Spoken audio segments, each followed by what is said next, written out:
Story 1. From the start, I knew my wife was cheating. Here's how I planned the ultimate revenge. I'm torn about whether I can bring myself to cause the pain I know I'm about to inflict on an innocent party who doesn't deserve what's about to happen in the next half hour or so. However, as I gaze at the large, meticulously framed photograph of me and Dave on our wedding day, hanging above the mantel, my tearless eyes reflect the emotional toll of my mostly happy-year marriage.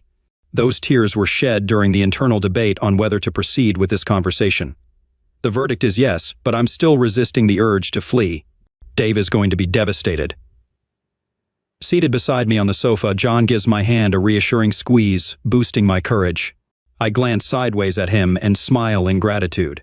Over the months of our affair, I've gradually fallen in love with him, and I'm aware that every bit of love I've given him has been taken directly from Dave.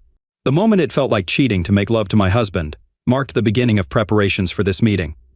I'm not looking forward to it, but I anticipate relief afterward. I'm going to hurt Dave profoundly, unavoidable as it may be, yet once it's over, I can end the charade, pretending that I'm as deeply in love with Dave as he clearly is with me, pretending to go out with my girlfriends, on work trips, clothes shopping, all the while meeting up with John.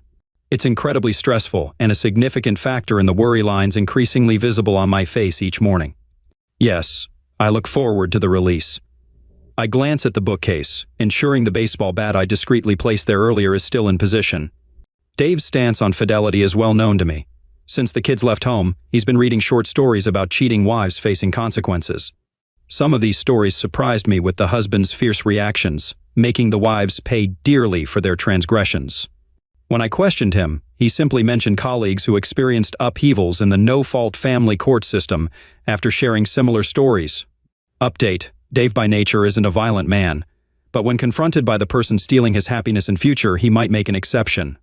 He surpasses John in size, fitness, and strength and is less sensitive, holding a prominent position in a biomedical company. Dave contrasts sharply with John, an artist. Despite any provocation, I know Dave won't physically damage me, allowing me to keep him at bay so John can escape. I hear Dave's car in the driveway, and my stomach churns. Heart pounding, I swallow, needing to steel myself. Deep breath. I wonder about his thoughts on the unfamiliar car, John's car. I sense that Dave must have read a similar scenario in a cheating story, the first one I ever read.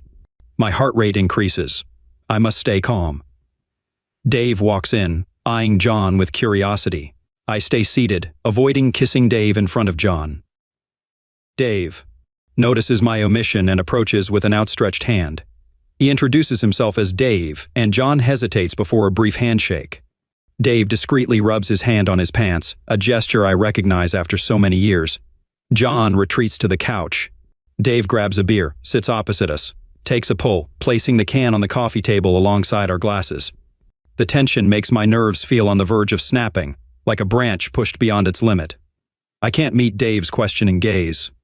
Instead, my eyes flit lower to his casual attire.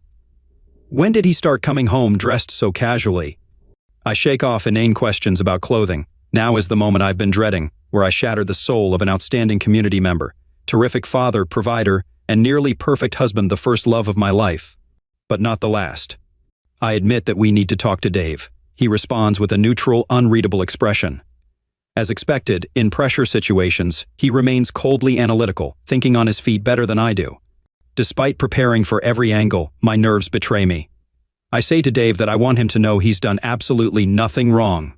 My voice is shaky as I clear my throat, still unable to meet his eyes. Throughout all the years we've been together, my friends have been envious of our marriage. It should be acknowledged that Dave has been an exceptional husband. I laugh, but Dave doesn't reciprocate with a smile. Attempting to cushion the forthcoming blow, I admit my apprehension about discussing this with some friends, fearing they may not forgive me for causing Dave pain. Even as I focus my gaze over his shoulder, I notice no hint of a smile or softening in Dave's features. His lips move, but he resembles a statue. He questions if I'm going to hurt him, and the words are simple yet compelling, drawing my gaze to his. I finally meet his eyes, but his stare is firm and unyielding, as if studying something on a microscope slide, and it breaks the spell, making me look away, unnerved. I express my regret to Dave, explaining that I have fallen out of love with him and fallen in love with John. I want to hurt him as little as possible, but I need a divorce so John and I can be together. Pausing at this juncture, now that the words are spoken, I try to discern any turmoil behind his mask. expecting to see something throbbing at his temple, wet eyes, tightly drawn lips, his fist clenching, yet there's nothing. His reaction, or rather his lack of it, terrifies me. I can't help but glance at the baseball bat. The silence between us is agonizing, unbearable. I have to fill it. My carefully prepared speech is a thing of the past. I explain that I didn't want to hurt him until I absolutely had to. I hope he sees that John and I have been incredibly careful, not wanting him to find out until it was absolutely necessary, which is now. That meant limiting our time together. My concern for you, for your feelings, significantly restricted the occasions John and I could be together. Be together, avoiding me, you mean? I can't respond. I can't meet his gaze. I have no more lies left in me. I've exhausted them all. I can't lie to this man, not anymore. I respect him too much, but I had hoped he wouldn't ask, wouldn't be so direct. His words make it all seem sordid. My lack of response is all the confirmation Dave needs. There doesn't seem to be anything left to say or any point in apologizing again. I'm willing to hurt Dave. I know it. He knows it. Update. The room's atmosphere is dreadful, and I yearn to escape. The tension is nearly unbearable, and my nerves are so tightly strung that my skin prickles uncomfortably. While Dave isn't outwardly screaming in pain, I know him well enough to sense the internal turmoil. Anxiously, I wonder which of my anticipated responses from him will unfold. Regardless, I know it will be terrible. Something must break through for me to start my life with John. For what feels like an eternity, Dave stares at me until he acknowledges, "Okay, Chelsea." My response is automatic and slips out before I can edit it. I question him, asking what he means by okay. I assume he wants a divorce so he can marry the other person. His tone remains patient, his expression bland and neutral. I sit back, too stunned to speak. This isn't one of the expected reactions. Unexpected, out of left field, like a kicky feel insulted. There are no questions, accusations, raised voices, red face or tears. After 28 years together, my husband isn't going to spend even 5 minutes questioning me. After months of agonizing over my affair with John and sleepless nights dreading this moment, I've been discarded in under minutes, all without apparent emotion. I realize I need to say something, but I must be careful. I consider how to break through Dave's reserve without losing Joan a fine line. I bring up the fact that, after all our years together, he is willing to just walk away. Dave questions why I wouldn't agree to part ways, asserting that I've already emotionally left him. He wonders about the point of fighting and suggests preserving our fond memories by going separate ways. It's an answer, though not the one I was hoping for. Before I can pose another question, Dave continues, anticipating that I have papers for him to sign. Indeed, I have a signed and notarized divorce petition, but it's in John's car. We didn't anticipate progressing beyond the anticipated yelling, screaming, and possible tears tonight, let alone Dave examining or signing any papers. Before I can rise to retrieve the documents, John stands and exits. I observe him, sensing the tension affecting him as well. In the uncomfortable silence following his departure, I express my apologies to Dave, regretful for causing him pain. Dave stands up, and my eyes involuntarily glance at the bat. He dismisses my apologies, asserting that if I were truly sorry, I wouldn't have done it in the first place. He strides into the kitchen for another beer, effectively ending the conversation. Upon his return, John is back with the manila envelope, holding it at waist height. Dave takes 2 quick steps toward him. My heart goes out to John as he steps backwards, tripping over his feet, hitting the edge of the couch, and landing with a soft thud. Now holding the envelope, Dave glances at me, red-faced, realizing he isn't covering himself in glory. I try to convey with my eyes that I don't care, that I love him. Turning to Dave, who watches me with an impersonal expression, I still can't read his thoughts, and I'm not entirely sure he won't attack John. I inform Dave that Mary is aware of our presence, and if she doesn't hear from us by 8, I instructed her to call the police. I add that if he wants someone to blame, he should blame me instead of directing any anger toward John. In response, Dave expresses that he does blame me, highlighting that I made numerous promises to him all those years agonized John.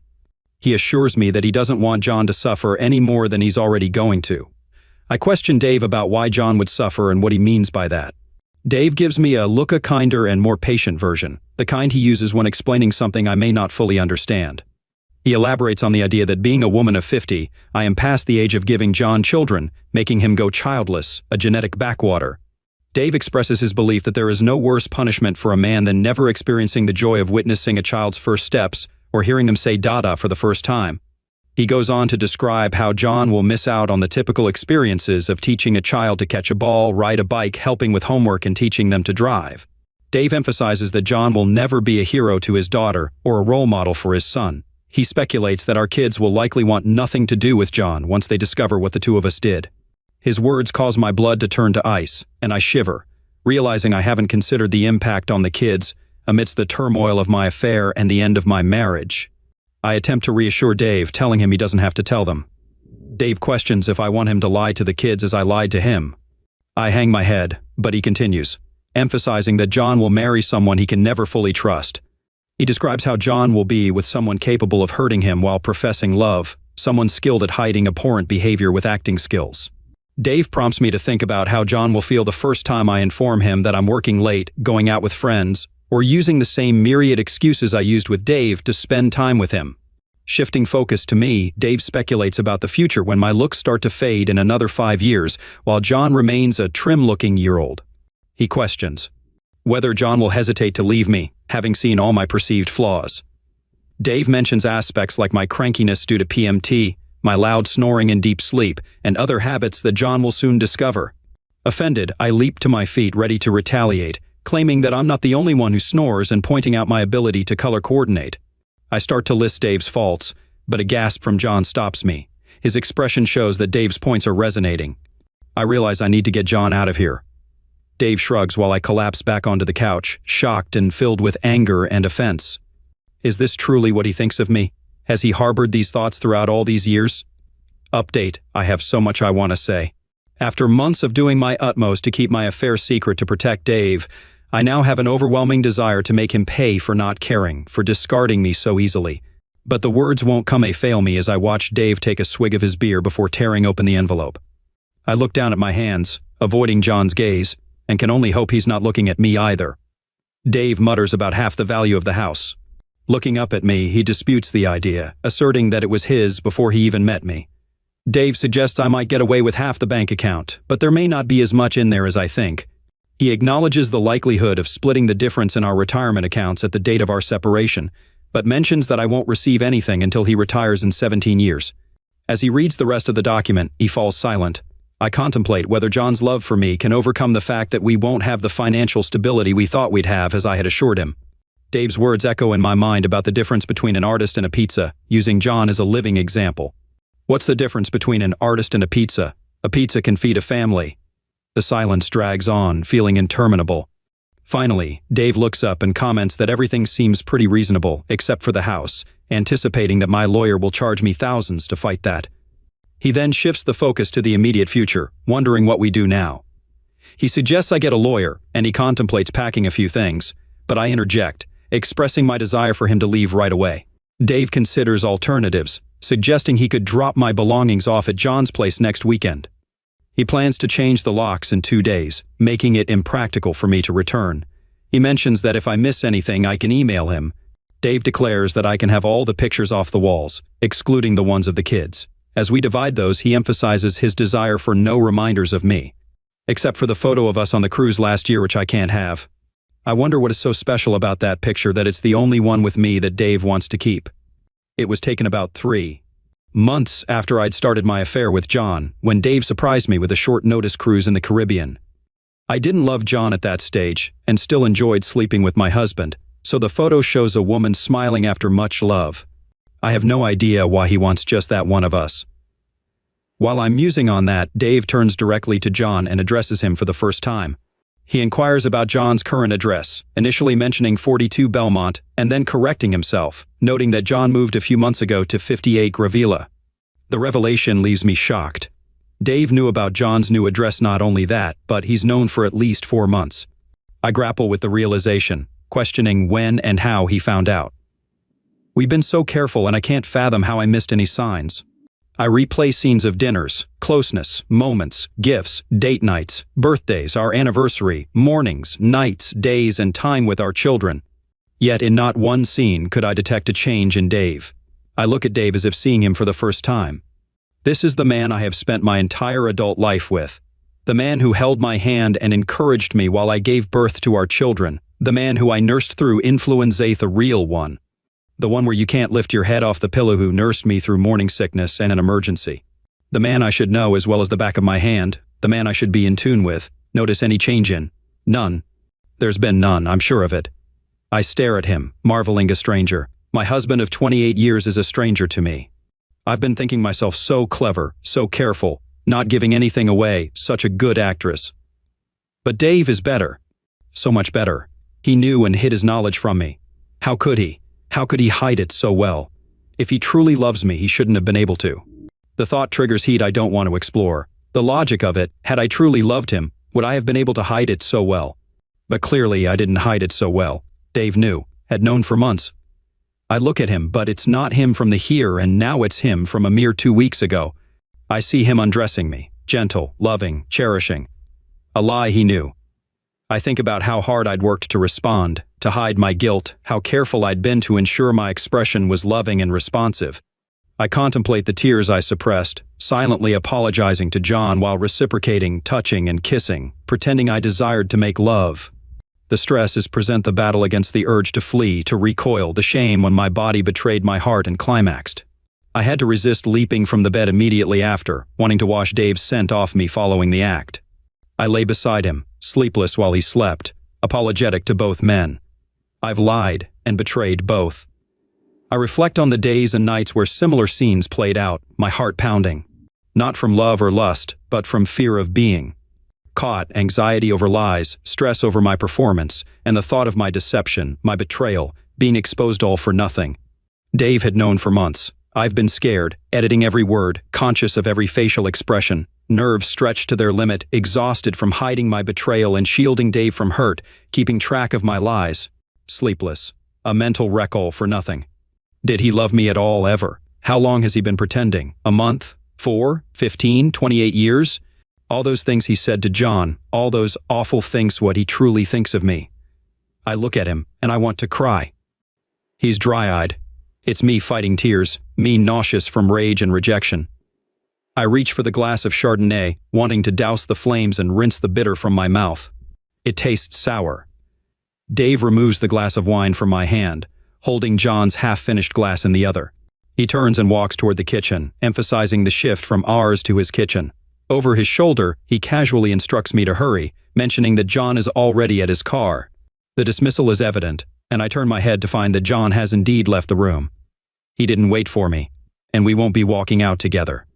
Update: 4 years later, closing the magazine, I realize I can't recall a single article or add probably no loss. The content is likely outdated. Checking the dates on the cover, I confirm the magazine is 3 years old. I think to myself, surely a doctor's practice as large and well patronized as this one can afford current magazines.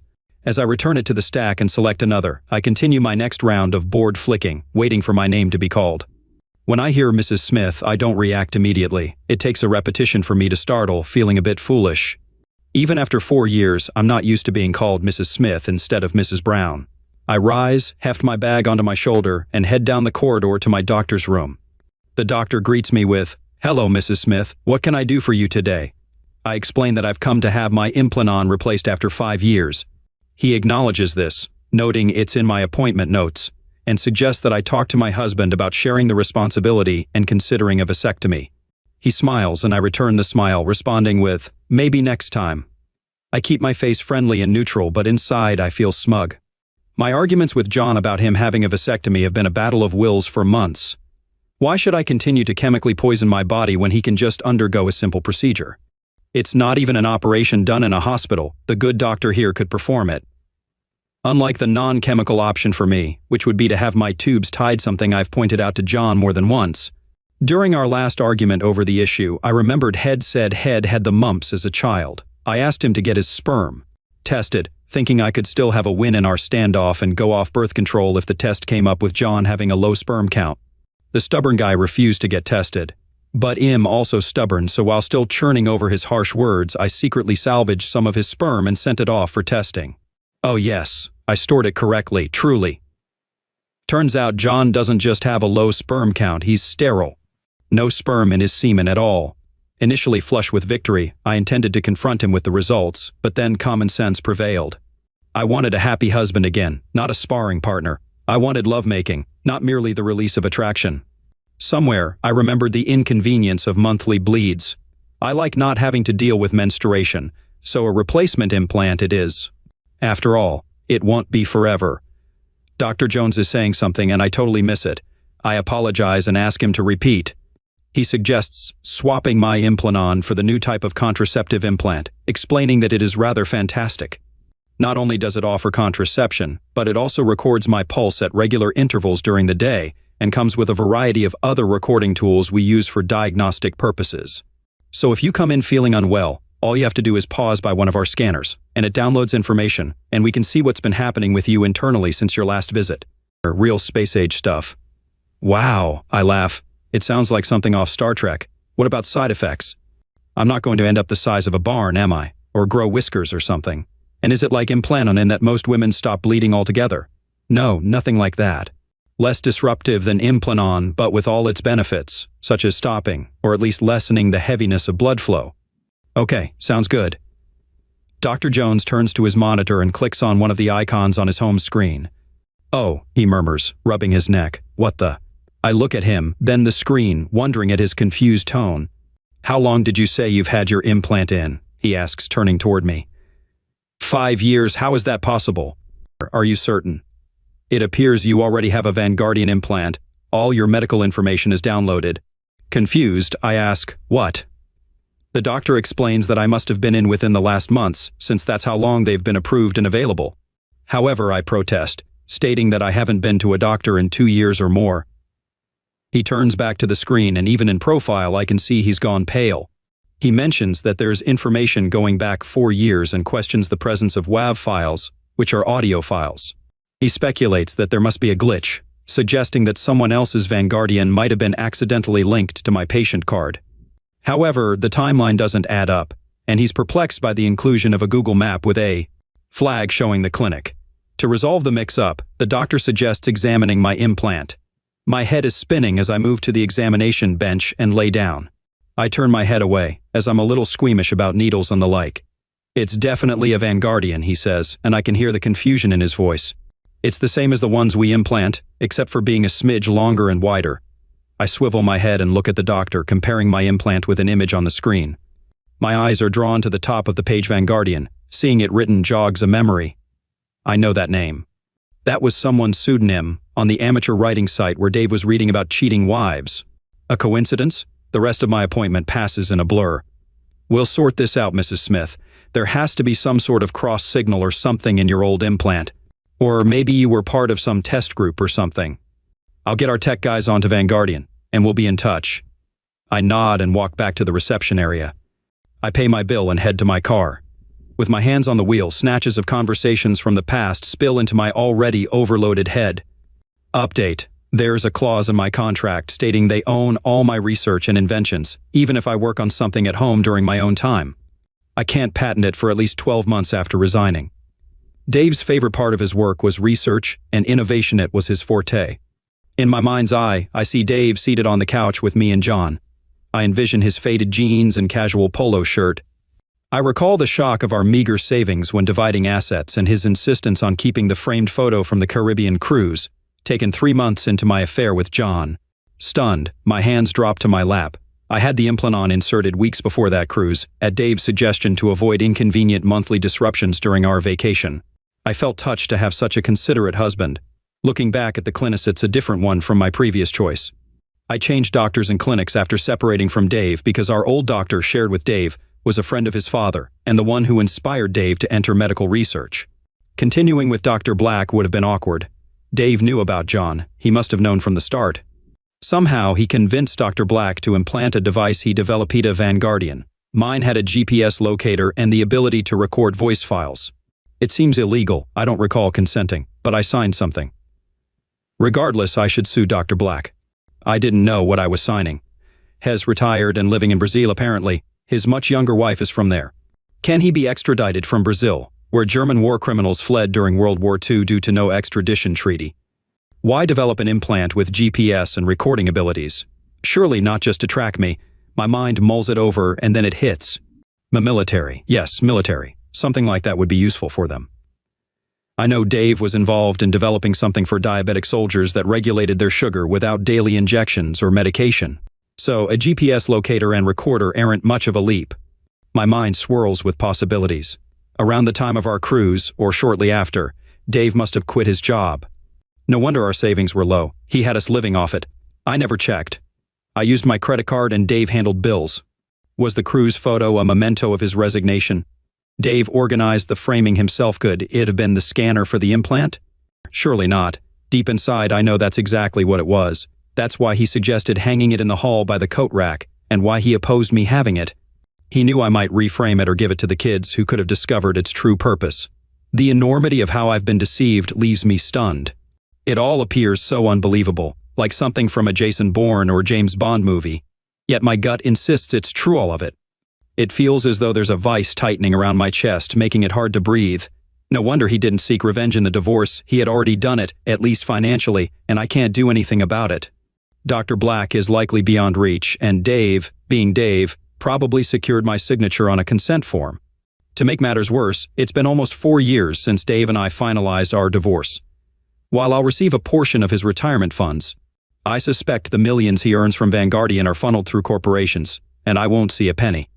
I touch my arm where the new implant lies. I can't even confide in John. Things are already shaky at home without me revealing how thoroughly my ex-husband deceived me. Now Dave lives in the Algarve, and the kids rave about his beachfront villa, though we rarely talk. In a daze, I pull into the driveway of the small, run-down cottage I share with John. I can't recall the trip home. I hope I didn't run any red lights. The last thing I need, on top of today's revelations, is a traffic infringement notice. On autopilot, I unlock the door and enter the lounge. John is on the couch. Chelsea, we have to talk. Only then do I notice Hez holding hands with a girl who looks no older than 30 but is undeniably pregnant. She doesn't have much time left. 2 glasses of Chardonnay sit on the table in front of them. Story 2. I've been driving for the past 2 hours to the Marriott in Baltimore, where my wife is attending a conference. The plan was to surprise her by dropping in and taking her out for dinner. Yeah, right.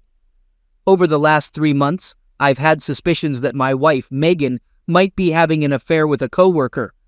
Every time she went on a business trip, training session, or conference, it seemed she was getting back later than expected. Tonight, I aim to catch her in the act and bring it all to an end. Megan and I have been married for 14 years with 2 beautiful children, 12-year-old Sarah and 10-year-old Todd, currently staying with my mother. We got married right out of high school after dating during the last 2 years. Megan, with her long brown hair, slender figure, and strong facial features, was always bright and cheerful. Until about 3 months ago, I thought we had a strong marriage, but little things made me uneasy. I hesitated to confront her, fearing I'd appear paranoid or jealous. The conference that day was conveniently close, giving me the chance to drop in unexpectedly and potentially catch her in the act. At the hotel counter, I handed over my suit bag and introduced myself as Phil Jenkins. My wife Megan was attending the insurance conference in room 214, and she had informed me that I could pick up a key there. After confirming my identity, the clerk handed me the key, and I nervously made my way to the elevator. Questions raced through my mind about what to do when I caught her, how to approach the situation, whether to knock or walk in, and if she would be alone with the safety latch on. As I walked down the hall, I decided to use the key to open the door and see what happened next. Trying to be quiet, I unlocked the door, swung it open, and found Megan at a desk with her briefcase open, doing paperwork. She turned around with a gasp and expressed surprise at my unexpected presence. I explained that I had some spare time and thought I would drop in to take her to supper. Megan welcomed the idea and assumed I would be staying the night, expressing a desire for some company. Walking over, she gave me a big kiss. Realizing that my plan to catch her cheating had failed, I jokingly inquired about having a quick moment before dinner. Megan suggested a carnal gesture before her shower, promising a night of whatever I wanted afterward. Relieved that my suspicions were unfounded, I was glad I hadn't lost the woman I loved. We shared a brief carnal session, and with a big grin, Megan headed into the bathroom for her shower. I gathered myself and took a seat on the bed. Megan's toiletry case sat on the dresser, prompting me to check for aspirin to alleviate my driving-induced headache. No pills were found, but in the side pocket, something odd caught my eye. Slowly, I retrieved a pack of 6 contraceptives from the case, holding them in my hand as I sat on the bed. After Todd's birth, Megan switched to birth control pills that made her nauseous, leading to my vasectomy. Since then, we abandoned contraception, enjoying the freedom from contraceptives or pills. Now, the question arose, why were these contraceptives in her toiletry case? I'm not foolish. Swiftly concluding that my wonderful wife was indeed cheating, I felt uncertain about what to do next. Rummaging through her case, I found safety pins kept for clothing emergencies. Taking one, I carefully punctured a hole through the middle of each contraceptive, replacing them as I found them. While Megan was still in the shower, I contacted a friend at home. I informed Freddie that I needed him to do a favor for me, and he agreed without hesitation. I asked him to wait about an hour and then call me on my cell, explaining that a pipe had burst at the school and I needed to return urgently. I assured him that he just needed to make the call, as I would handle the rest. Freddie acknowledged the plan and promised to call around 7. Deciding I didn't want to spend the night with my wife, I regretted our previous actions and wished to avoid further complications. I would ponder on the drive home, aware that I had to take some action, though uncertain about what. As Megan emerged from the shower, I struggled to restrain myself from confronting her, burning up inside with a desire to retaliate against the woman who was my wife. I'm not a violent man, usually keeping my temper in check. I realized it was better not to let her know about my awareness of her infidelity. By the time we reached the dining room, I was thoroughly depressed. I suggested that Megan could order anything she wanted as it was on me. She responded that she wasn't very hungry and decided on a small fillet, suggesting a bottle of rosé to go with it. After placing the order, I couldn't resist probing a bit. I asked Megan if she was happy with our marriage, to which she replied affirmatively. She mentioned having a nice home, 2 great kids, and a husband who loves her, expressing that she couldn't ask for more. I shared my occasional doubts about whether I was doing everything to keep her happy, expressing my feelings of luck to have such a fabulous wife, and how I had to pinch myself to believe it was real. Megan reassured me, calling me a silly goose, and acknowledging that's why I had driven all the way down to see her. She expressed that she didn't think I had anything to worry about, as she was happy and content, and believed I was doing all the right things. She added that a woman couldn't ask for a better husband. Our dinners arrived, and we engaged in small talk throughout the meal. As plates were being cleared, my cell phone rang. I excused myself to the lobby to avoid disturbing other diners, and waited a few minutes before returning. I explained that my friend Freddie had called, informing me about a water pipe breaking at the school. I apologized, and mentioned that I really had to get back there as soon as I could, resulting in the cancellation of our planned night together. Megan's face displayed a look of disappointment, but I couldn't discern the authenticity of her emotions. It seemed that whether I stayed or left didn't matter to her, as one way or another, she was going to face consequences. While boarding the elevator, Kirk Langford disembarked and greeted Megan, mentioning that he had stopped by the room for supper but received no answer. He extended his hand, introduced himself as Kirk Langford, and expressed that Megan talks about me all the time. I explained that I had come down for the night, but had to return due to an emergency, and it was challenging to shake hands and feign a pleasant smile. As we rode up in the elevator, I addressed the nagging issue again with Megan, expressing my desire for her to quit her job and my discomfort with her working with Kirk. I emphasized that we had discussed this before, and it was crucial to me. Megan responded that she had no intention of quitting, enjoying her job and learning a lot from Kirk. She suggested that I needed to overcome my paranoia about Kirk and her. After a quick kiss in the room, I picked up my bags and left for the trip home. The entire journey home, I couldn't shake the thought of Kirk stopping by Megan's room after supper. By the time I reached the house, I was a wreck. I had developed hatred towards my wife for her actions. I wished I were adept at devising ways to catch cheating spouses, but I was dumbfounded. What could I do? I couldn't even figure out how to avoid closeness with her. Divorce was what I truly wanted, but lacking sufficient evidence left me defeated. My wife was unfaithful, and I knew it, but couldn't take any action. Unwilling to endure it, I sought help. 2 days later, Megan returned home with a gleeful demeanor, infuriating me further. Checking her bag, I found one contraceptive remaining, still with a hole. Saturday brought the Globies insurance company picnic, providing some enjoyment for the kids. I wasn't looking forward to the day, suspecting some colleagues were aware of the situation. I felt somewhat exposed, trying to keep a low profile to avoid becoming the target of crude jokes. Perhaps I was a bit paranoid, but I couldn't help it. Megan enjoyed herself, socializing with Kirk and others, and although they weren't engaged in any carnal gestures, they were undeniably close. Being ignored suited me fine.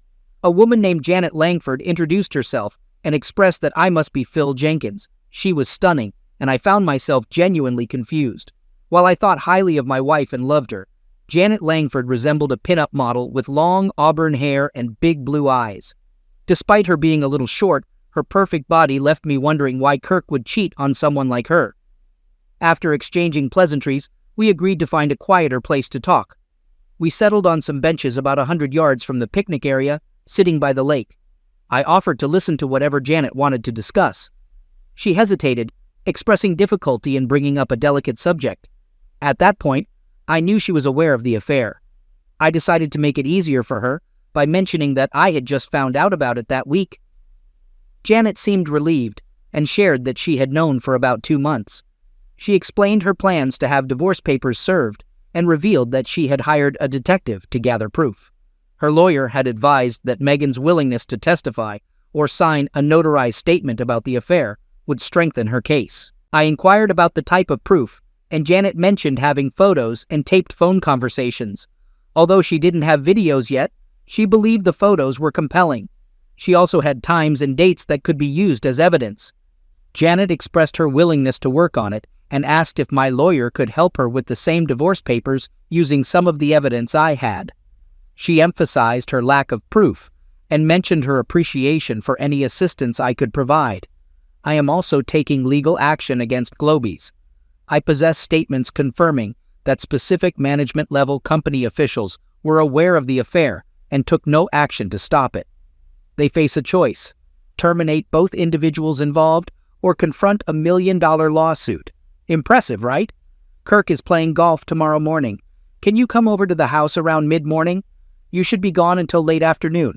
I can show you what I have, and we can figure out if there is anything we can do. I reside at 26 Hemlock Avenue in Crestmont. Okay, it's a plan. Not really a date, but you know what I mean. We both chuckled a little. I felt at ease with her.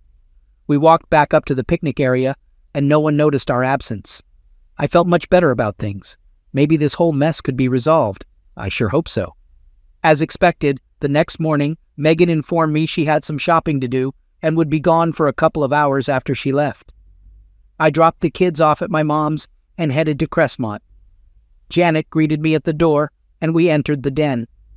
A nice leather couch adorned the room, and on the table in front of it was a large computer monitor displaying an image of an empty motel room.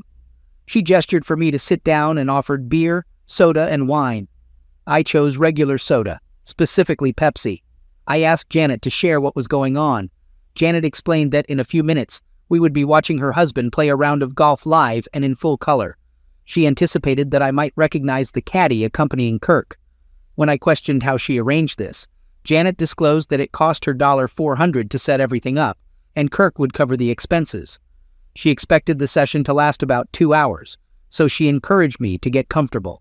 She mentioned having popcorn and nachos and added that she would obtain a DVD of the entire session, gladly providing me with a copy. While she admitted not wanting to see the events unfold, she also expressed that she wouldn't miss it for the world, declaring, "Let the show begin."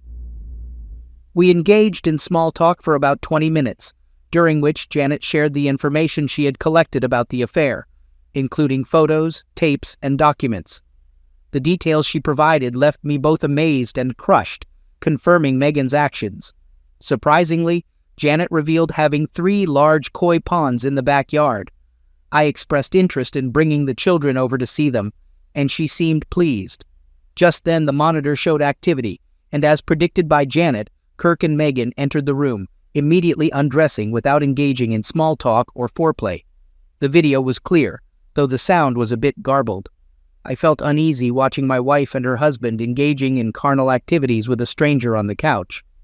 Janet remarked. "Wow, you don't see a body like that very often." I managed to smile but didn't know how to respond. In fact, watching my wife in that situation left me speechless. The experience became increasingly uncomfortable. I finally addressed Janet, expressing my discomfort and asking if we had to watch all of it. I assumed she wasn't interested in continuing to watch either. Janet confirmed that she wasn't really interested, and we decided to discontinue the viewing. To be honest, witnessing my wife engage in carnal activities with another man is somewhat unpleasant, and I feel a bit uneasy watching it with you beside me.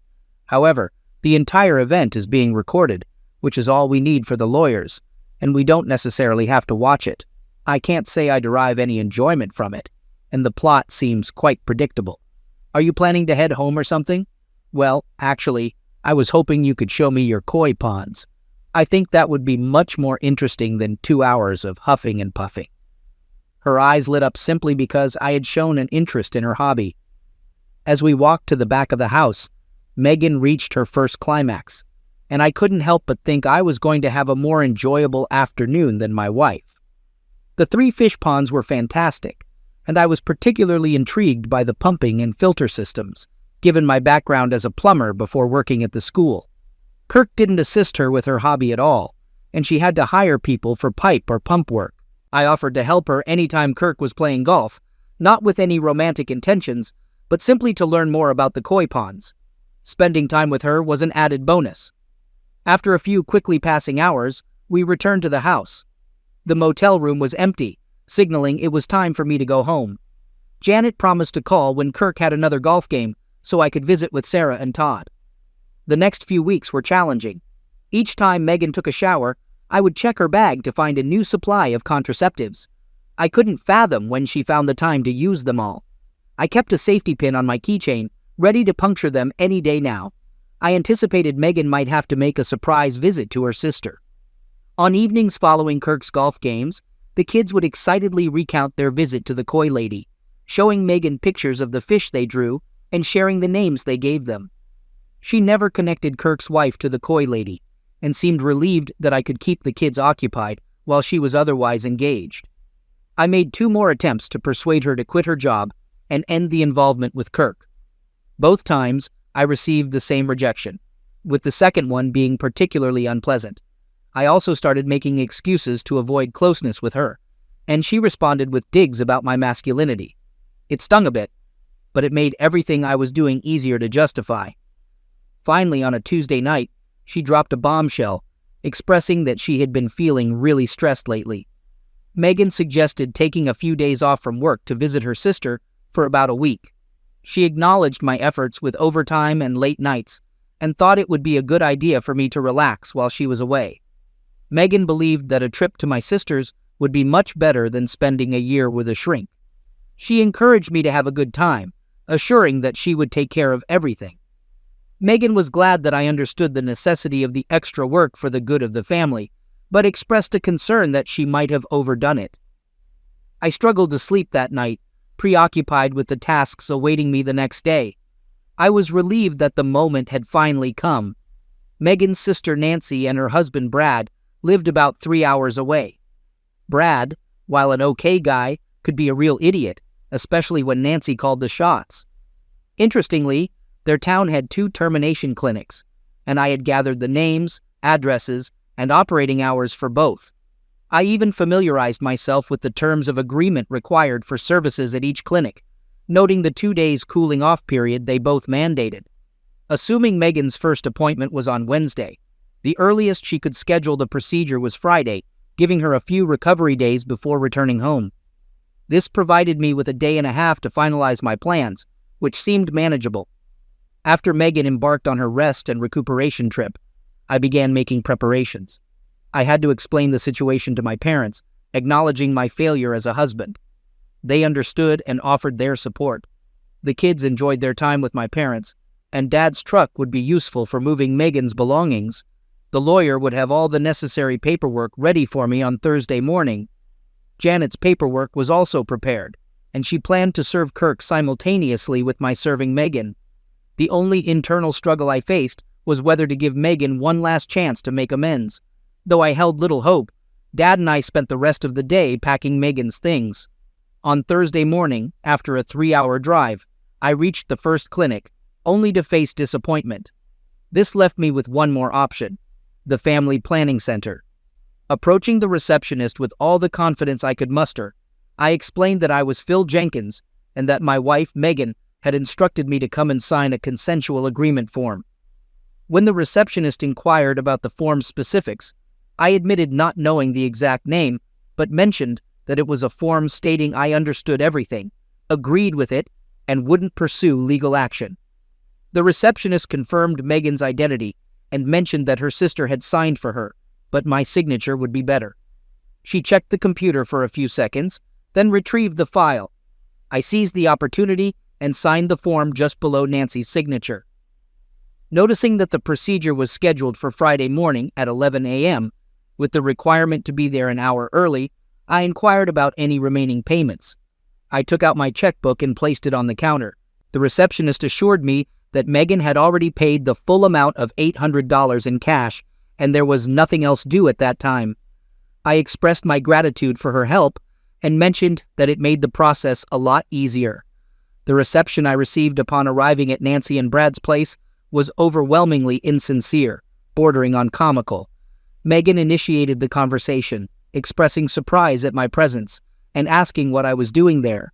I responded by explaining that Mom and Dad wanted to keep the kids for a few days, so I took some sick leave and decided to visit them. I mentioned that I needed to unwind a little too. The room fell somewhat silent, and I sensed the wheels turning in everyone's heads. I had put them on the spot, and now they had to find a way out of it. I observed Nancy nod to Brad, signaling him to join her in the kitchen. Megan engaged in casual conversation about various topics. After a few minutes, Brad returned to the room with a suggestion. He proposed taking the day off the next day, borrowing his buddy Jack's bass boat, and spending the day on the lake to ensure we wouldn't be bothering the ladies. I agreed, expressing that a day drifting on the lake would make all my worries disappear. I suggested checking if Jack could join us, and Brad agreed to get everything set up. Everyone seemed relieved with how things unfolded. We had an uneventful dinner and spent the rest of the evening chatting about various topics. However, there was no closeness that night, as Megan didn't want her sister to overhear. Early the next morning, Jack was waiting with the boat, and Brad prepared lunch while stocking the cooler with beer. We engaged in conversation while loading the truck and the boat. Brad asked if I was getting into the truck as I stood by the passenger's door.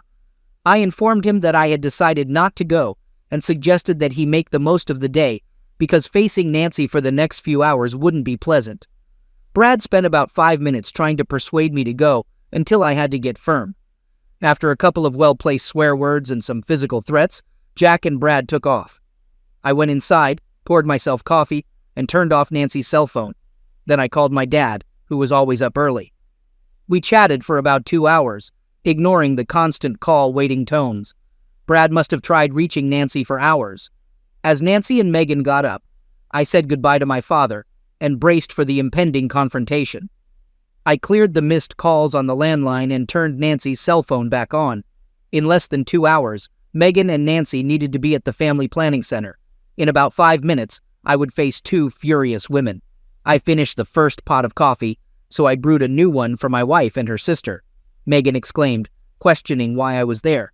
I explained that I wasn't in the mood for fishing, so I decided to stick around with them for the day.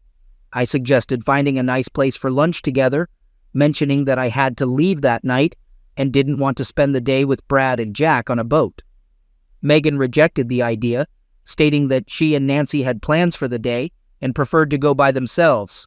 She emphasized that she could go out with me any time, but she only got to see Nancy a couple of times a year. Additionally, she pointed out that I would be there all week. I tried to convince Megan, expressing that she could spare me at least half a day since I had driven all the way down there.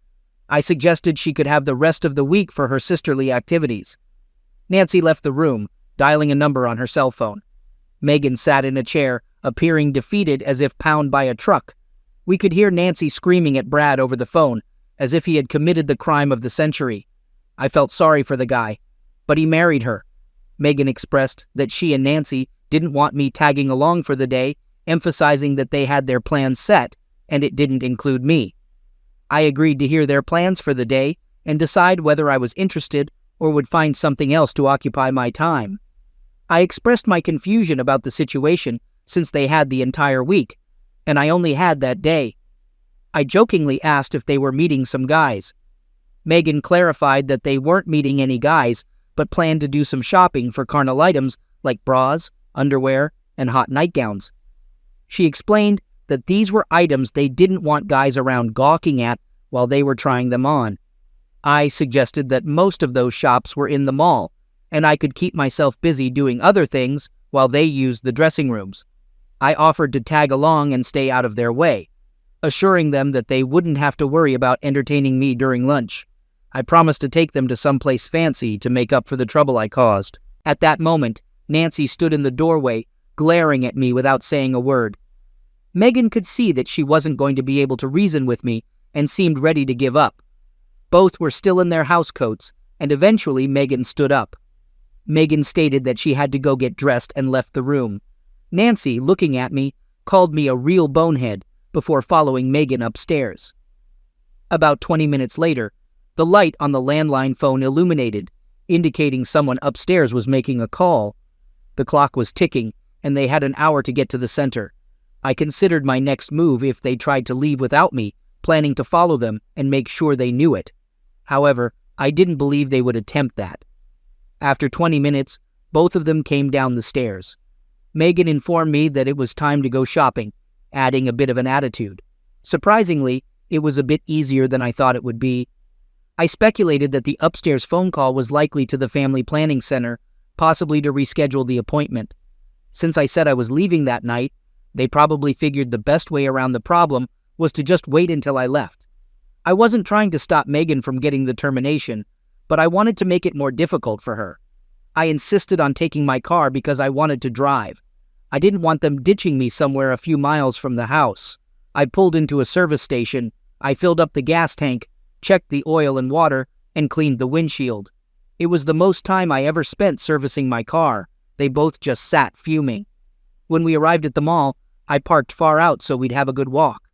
Once we were in the mall, I pretty much left them alone. I kept an eye on them but really could care less about what they were doing or buying. They didn't seem to be having any fun. They spent most of the time talking to each other and making gestures. They bought a few things just to show me they had been shopping. I tried to stay hidden but still keep them in sight. There was definitely some serious discussion going on. The time for the appointment passed. I had succeeded in delaying the inevitable. I knew she was still going to get the procedure, so I had no intention of interfering any further. Shortly after noon, they came back to the center court of the mall where I said I would meet them. We went to the Olive Garden for lunch and got back to the house around 2 p.m. There wasn't much conversation during lunch or on the drive home. I was smiling to myself the whole time. I knew these two were upset with me right now, and I didn't care. What a wonderful feeling. I grabbed a beer and relaxed on the sofa. Brad finally arrived, and for about 30 minutes, Nancy verbally berated him. He managed to slip out and disappeared for a couple of hours, returning by supper time. After the girls finished cleaning up, I requested a private conversation with Megan in the kitchen. Nancy sneered, and they both went into the living room.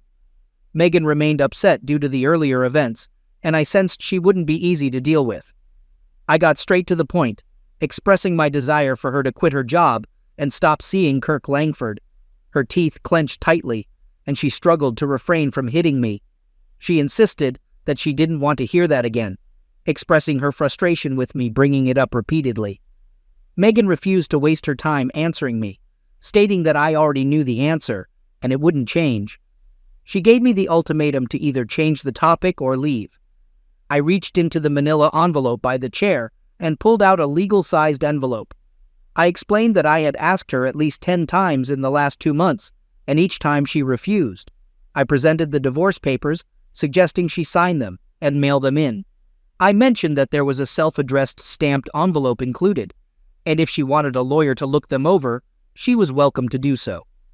She glared at me and leaned across the table, expressing frustration. She stated that I couldn't divorce her just because she wouldn't quit her job or have the friends I wanted her to have. Megan insisted that for a divorce, there needed to be grounds, and I didn't have any. She suggested it was time for me to go home and get my act together. She emphasized that she was my wife and had no intention of giving up her home and family just because I didn't like where she worked. I responded by reaching into my manila envelope and bringing out a stack of photos. I placed 6 pictures of Megan with Kirk on the table and asked if she had lovemaking with him. There was no answer as I placed another 6 pictures of them in various positions on the table. As I continued putting more pictures on the table, she started screaming at me, urging me to stop. I acknowledged her reaction, understanding that she perceived my actions as spying. She criticized me, calling me a sneaky person and expressing disdain for my approach. She questioned why I didn't address the situation directly and accused me of behaving like a pervert, stating that my complaining made her sick. At that moment, my cell phone rang, and I answered it, learning that my dad would arrive in 10 minutes with Megan's belongings to Nancy's place. As I hung up, she asked about the call. I informed her that my dad was bringing her stuff to Nancy's place, explaining that the locks had been changed at our house. I offered to retrieve any forgotten items if she let me know. She remained silent as I handed her the title to her car, mentioning that I had signed it over to her. In an envelope, I included half of the money from our bank accounts, approximately $200.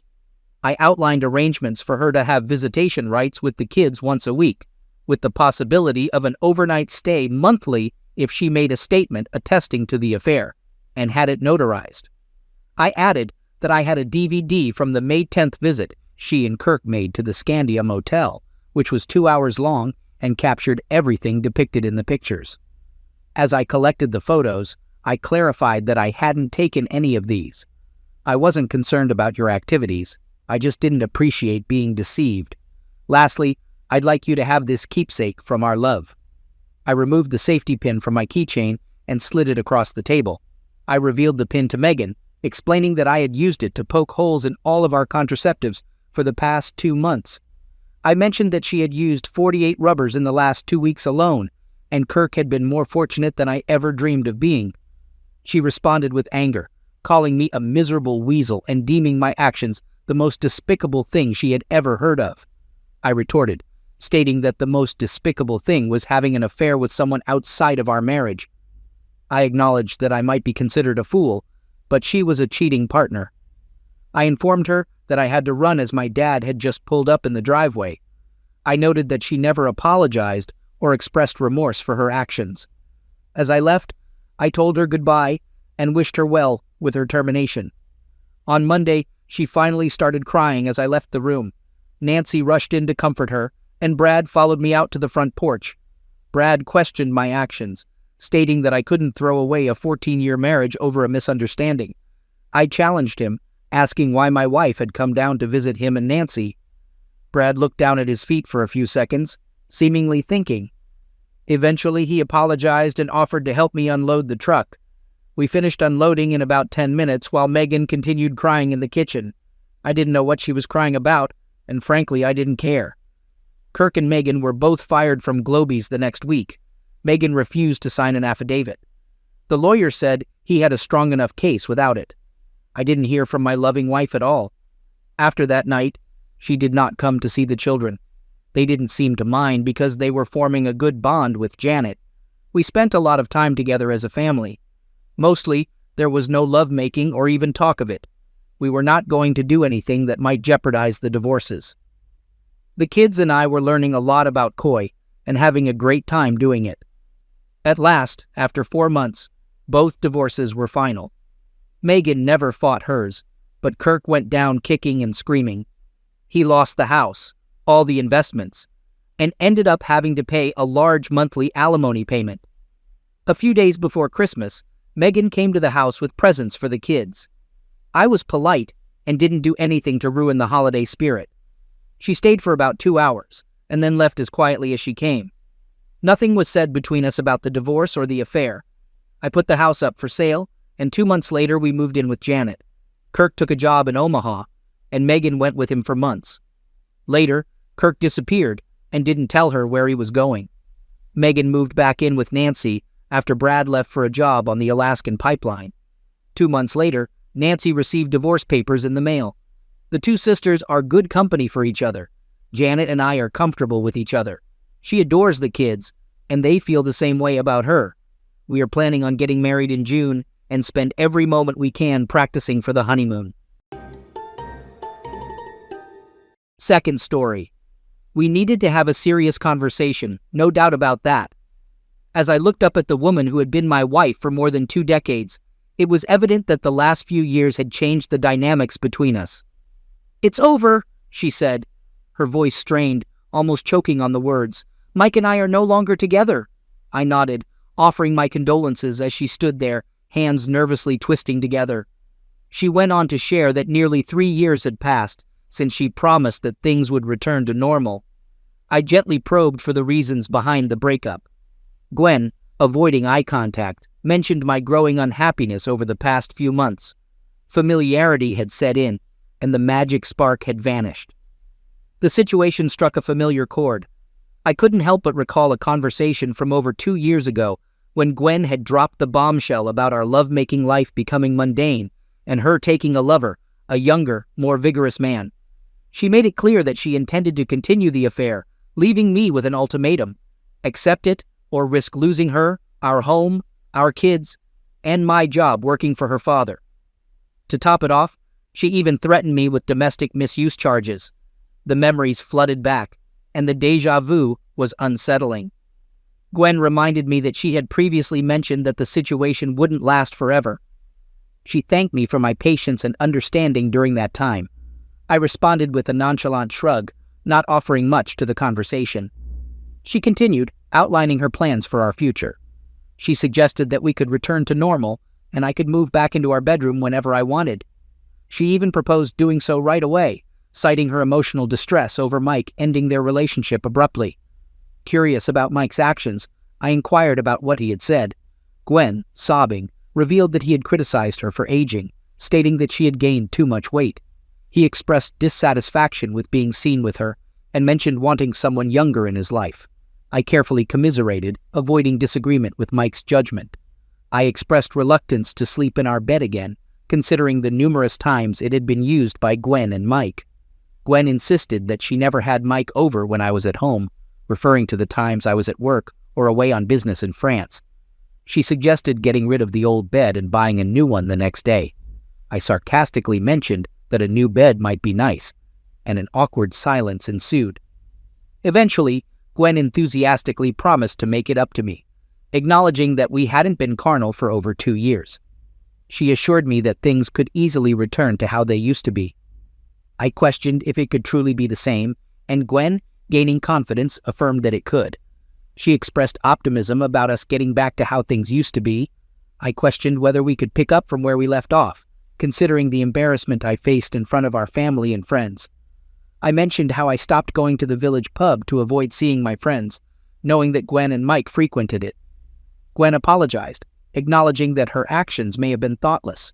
She justified her behavior by stating that everyone knew about her affair with Mike. She hinted that my comparisons of Mike's prowess in bed to mine contributed to the situation. I reminded her of the hurtful comments relayed to me by their friends. She insisted that Mike wasn't better, but just different and more exciting than our lovemaking life had become.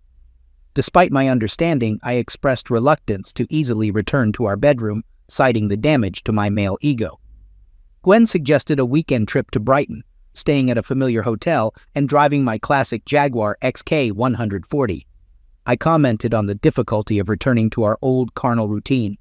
I shocked her by revealing that I had sold the Jaguar a year ago, highlighting how little attention she had paid to my life.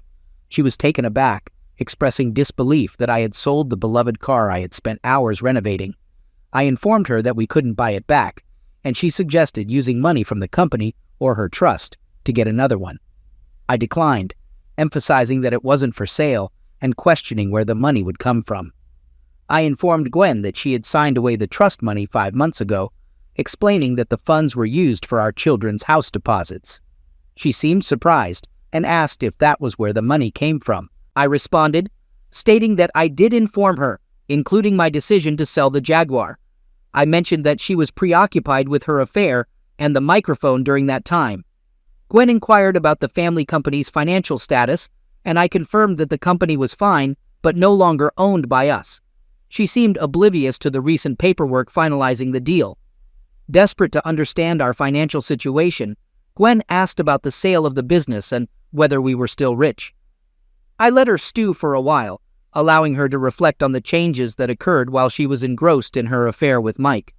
I then revealed that her share from the sale of the business would just about cover the mortgage on the house. Confused, she asked about the mortgage, indicating her detachment from financial matters.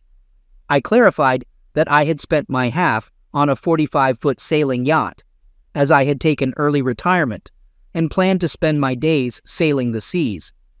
Gwen expressed her dismay, stating her hatred for boats and the sea. I acknowledged her feelings, but emphasized that there was no room for her on the boat anyway. She demanded an explanation, wondering why there wasn't enough room for her on such a large boat, seemingly reconsidering her dislike for the sea. I explained to Gwen that the sailboat was designed for just 2 people, including the deckhand I hired recently. Despite this, she insisted that she could still accompany me, suggesting exploring the Mediterranean or sailing to the south of France, reminiscing about the enjoyable time she had there with Mike last year. I interjected, mentioning that there was only one cabin on the boat, more or less true. She loudly repeated her surprise about the single cabin and questioned the whereabouts of the deckhand. I revealed that the deckhand was a woman who had been sleeping with me for some time. Upon learning that the deckhand, Giselle, was a 28-year-old French blonde, skilled in boat knowledge, cooking, and passionate in carnal matters, Gwen burst into tears. The next day, I left for France to join my boat and Giselle, leaving Gwen still sobbing.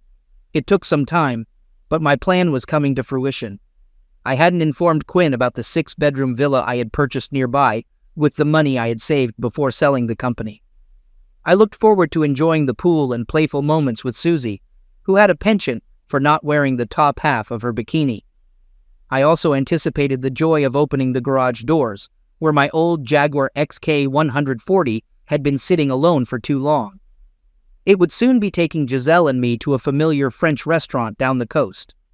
As for Mike, he experienced misfortune when he was mugged outside his favorite bar, suffering injuries including 5 broken ribs, busted kneecaps, and the loss of his purse and one of his testicles. It seemed the tables had turned, marking the end of his happy days. Story 3. There was a time when my life seemed straightforward. I had the usual dreams, the simple hopes of a young man who believed the world was full of opportunities. It wasn't a perfect life, but it felt like it could be if I just kept moving forward.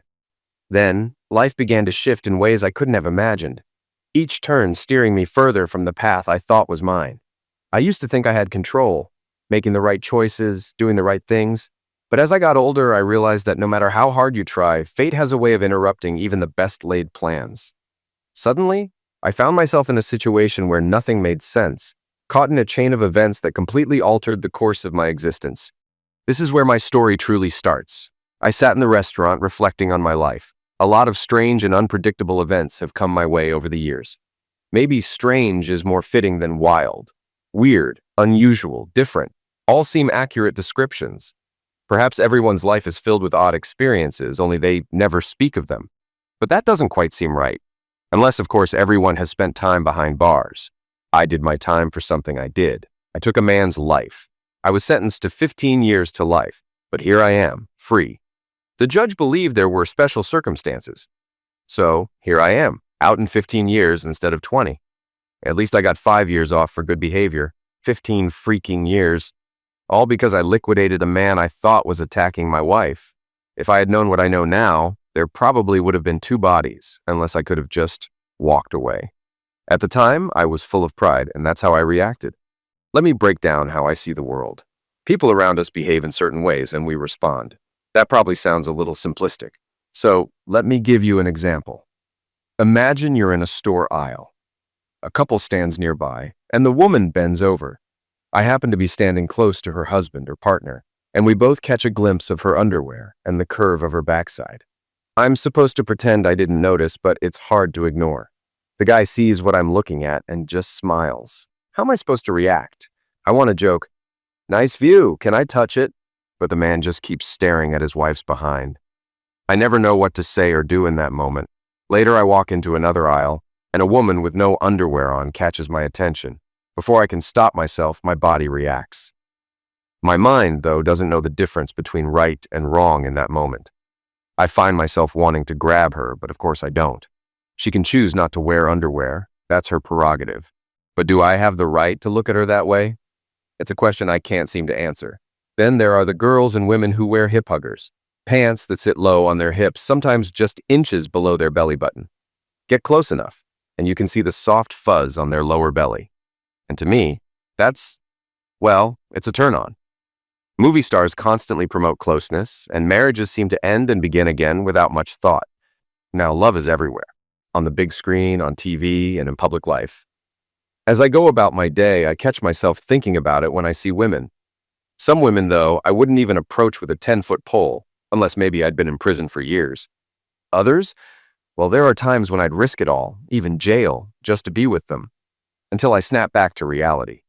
For younger generations, all these attitudes and lifestyles seem completely normal.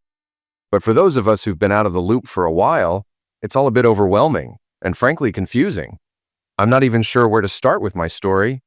There's so much I could say, enough for a book. But I guess I'll begin with my marriage to Rita.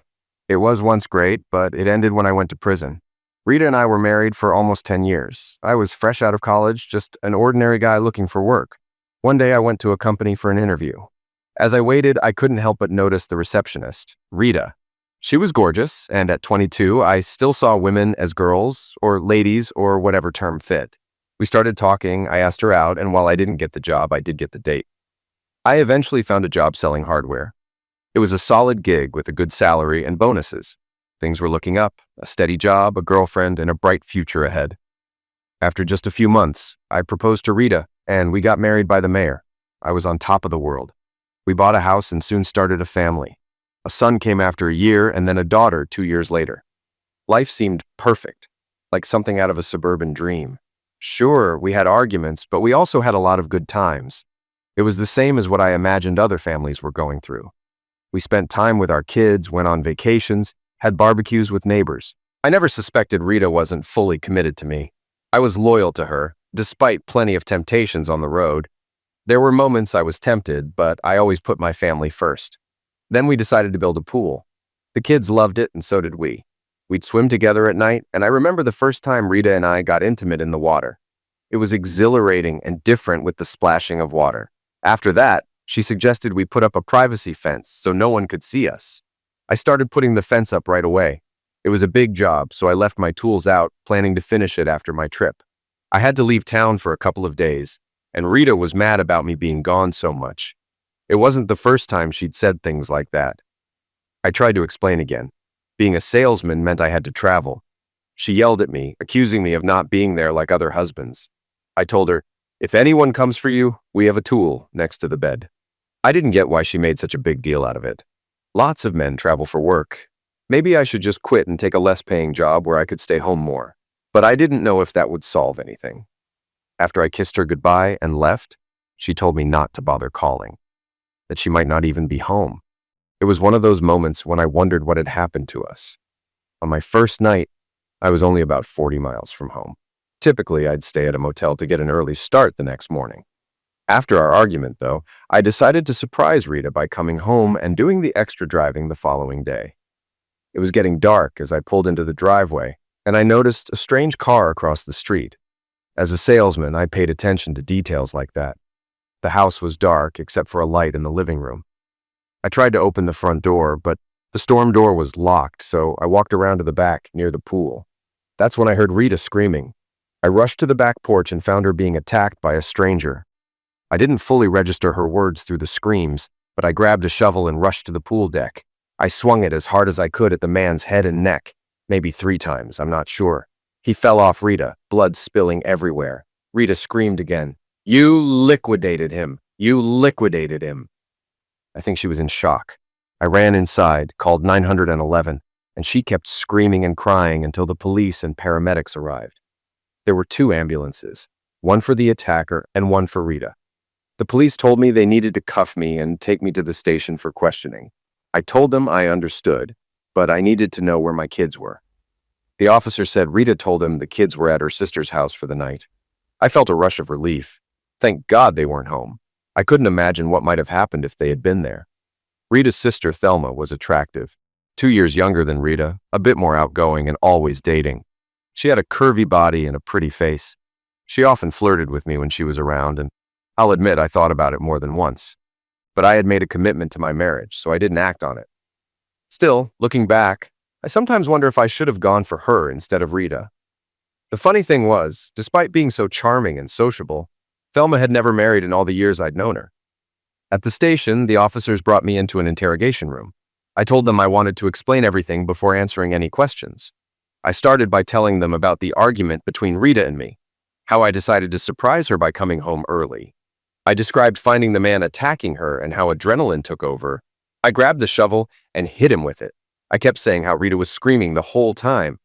I mentioned that just the night before, Rita had told me she wanted me home at night to protect her and the kids, which is why, when I saw the intruder, I reacted the way I did. The officers asked if I knew the man, and I told them I didn't recognize him. When they pressed me, I admitted he looked a little familiar, but I couldn't place him. Then came the bombshell. I was arrested for second-degree murder. I couldn't believe it. I had come home, found a man attacking my wife, stopped him, and now I was being arrested? The officer explained. We just got back from talking to your wife. She says that man wasn't attacking her. He was her boyfriend, and they were having intimacy. I couldn't process it. No, that's not possible. Rita is my wife. We have 2 kids together. She wasn't having an affair, I protested, stunned. The officer looked at me with sympathy and said, I'm sorry, but you eliminated a man tonight. You took the law into your own hands. You'll have to stand trial for his death. I went silent. My mind couldn't make sense of anything anymore. The officers cuffed me and placed me in a holding cell, then removed the cuffs. The next morning, I was taken to court for charges and bonding. I was given $1 million bond, charged with second-degree murder, meaning I'd need to come up with $100,000 to get out. The only way to do that would be to liquidate our savings or take out a second mortgage. I tried calling home, but only got the answering machine. I never made bail. Rita wouldn't take my calls. In fact, she never spoke to me privately again. The next time I saw her was in court, where she testified against me. Apparently Alan, the man I had eliminated, was her boyfriend. She was planning to ask for a divorce and marry him.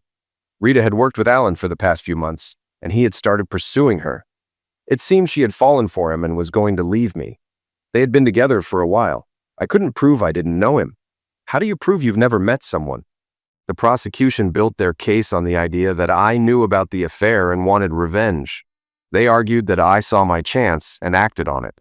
My wife was the key witness, and I had no defense. I was finished. Rita must have really despised me after what happened with Alan. She cut me off from seeing the kids entirely.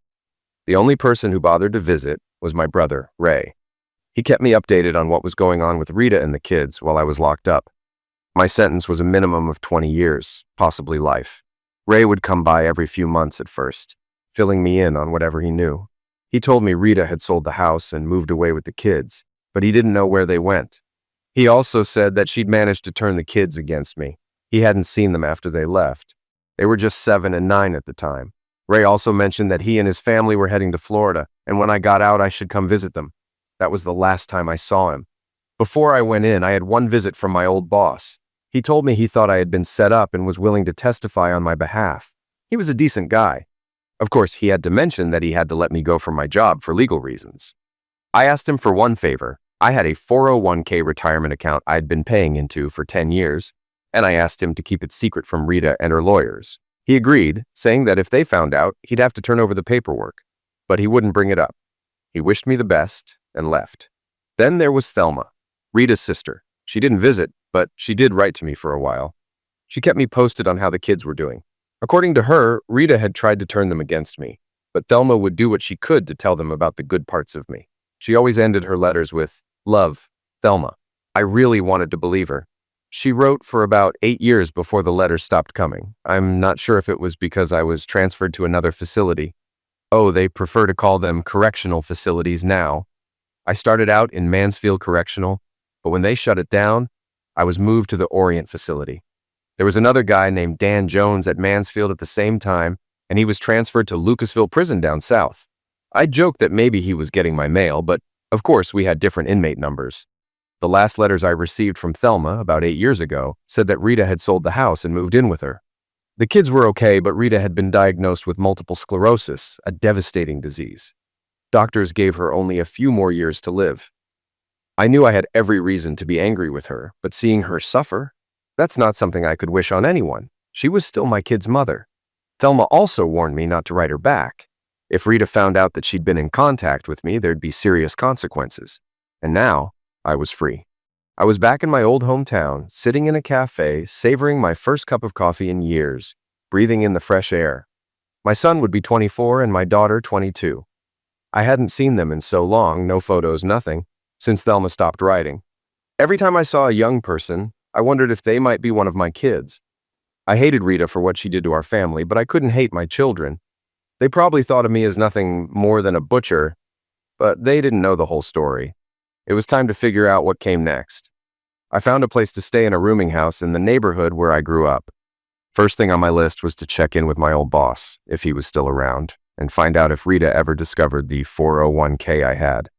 I'd never told her about it, and it might be the only money I had, aside from the couple hundred I earned in prison. Everything else I made went to necessities. Whatever I had left was a small miracle. I walked into the store. It looked different. I asked the cashier if Jim still owned it, and he confirmed he did, pointing to the back office. I told him I was an old friend and asked if I could surprise Jim. The guy looked me up and down, then nodded and let me through. When I stepped into the office, an older man looked up and shouted, "Jesus Christ, Dan! I was told you were dead." I smiled and replied, "Nope, still very much alive. How's business been, Jim? It's good to see you. You're the first friendly face I've seen in 15 years. We spent a good hour talking. Jim told me about all the changes in the business and about his family. He even offered me a job in the store, saying no one sold hardware like I did. He wished he could offer me a field position, but with my history, I probably wouldn't be able to get bonded right away. I met with my old boss, who informed me that my 401k had been untouched for the past 15 years, steadily earning interest. He hadn't received any inquiries about it and had planned to leave it there until I reached retirement age, at which point he would pass it on to my kids. I asked him to find out how much it was worth since I'd need some funds to get back on my feet. He told me to stop by the following Monday to get the details and also to discuss a new sales position he was offering me. He preferred calling it a sales position rather than a job, and I agreed to meet him then. After we shook hands, I left the store, still wondering why he thought I was dead. I'd have to ask my parole officer next week. He'd be pleased I'd found work so quickly, though I'd heard he could be pretty strict with parolees. With that out of the way, I decided it was time to visit Thelma, Rita's sister, to find out how she and my kids were doing. I wasn't sure what to expect, but I was anxious. The neighborhood hadn't changed much. Some houses looked better with fresh paint and new windows, while others seemed worn down. When I arrived at Thelma's house, I hesitated for a moment before knocking, unsure how to approach her. What if Rita was there? I didn't want to face her. As I stood there, I heard a voice from inside, Thelma's. I turned around, startled, to find her standing behind me. She looked surprised but relieved, and when she saw me, she cried out in disbelief. Her arms wrapped around me in a tight hug as she welcomed me inside. When we stepped inside, I immediately asked about Rita. Thelma's expression softened, and she told me that Rita had passed away 2 years ago from multiple sclerosis. I was stunned. Despite everything, Rita had been my wife for 10 years and the mother of my children. The news hit me harder than I expected. Once inside, Thelma held me again, and I could feel the weight of everything hitting me. She offered me coffee, and we sat down to talk. As we were getting comfortable, she excused herself to check on someone named Danny. I was puzzled. Who was Danny? Thelma smiled, a little embarrassed, and explained that Danny was my granddaughter, the daughter of my daughter, Beth. Beth had named her after me. I followed her into the bedroom, where I saw a tiny, sleeping child, no older than 2.5 years. It was overwhelming. This was my grandchild, and the reality of time lost hit me hard. Thelma told me she would let me hold her later, but for now, we needed to catch up. I couldn't stop thinking about how much had changed in my absence. Back in the living room, I sat down with Thelma, who was eager to fill in the blanks about the past. She explained that after Alan came into the picture, Rita had begun an affair.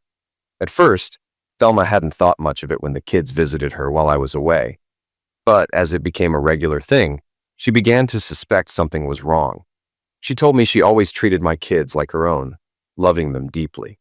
I asked Thelma why she never married, given how great she was with kids.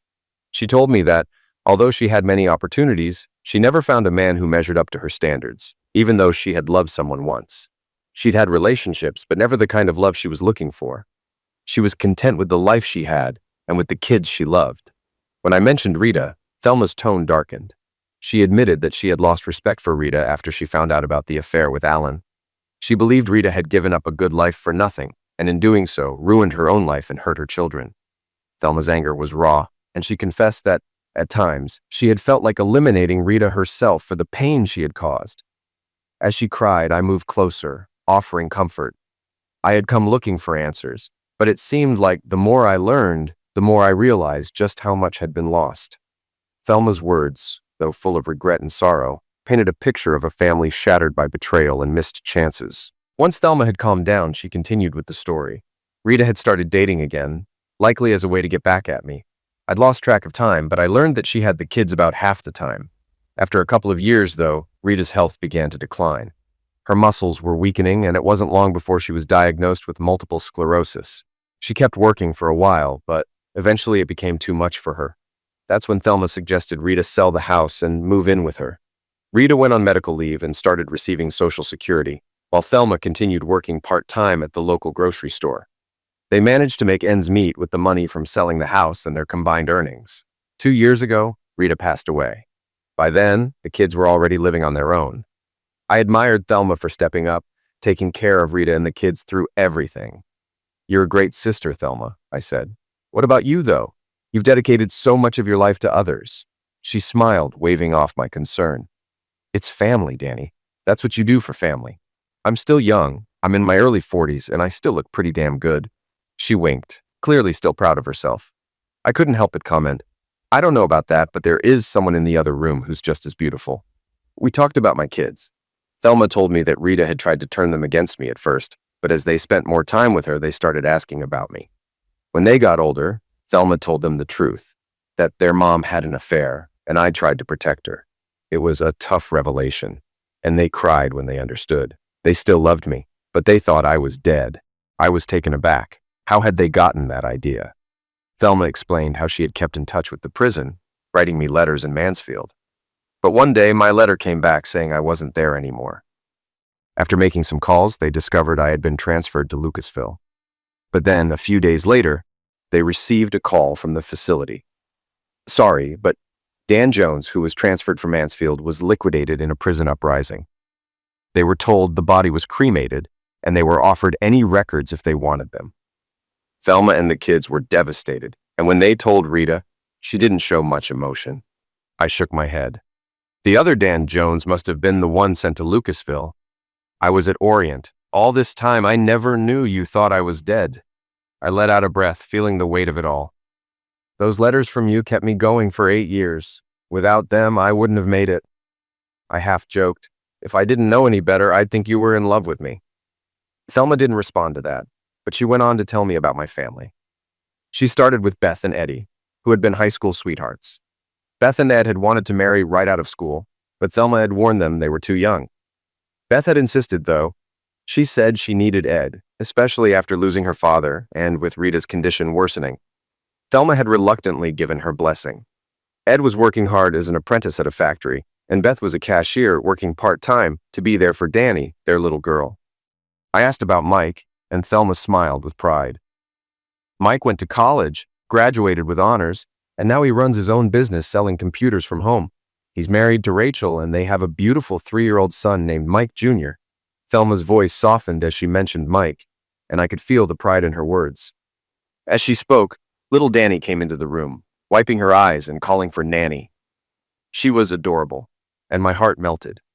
Thelma picked her up, saying, "Danny, there's someone I want you to meet. This is your mommy's daddy. It's your grandpa." I crouched down to her level, trying not to overwhelm her, and said, "Hi, sweetheart, I'm so glad to meet you." I kissed her hand gently, unsure of how to proceed, but already feeling a bond. I knew it was time to leave. Standing up, I told Thelma I'd be going, and she promised to call the kids that evening to let them know I stopped by. She planned to arrange a family gathering so everyone could meet at once, avoiding any awkward moments. I gave her the number for the place where I was staying.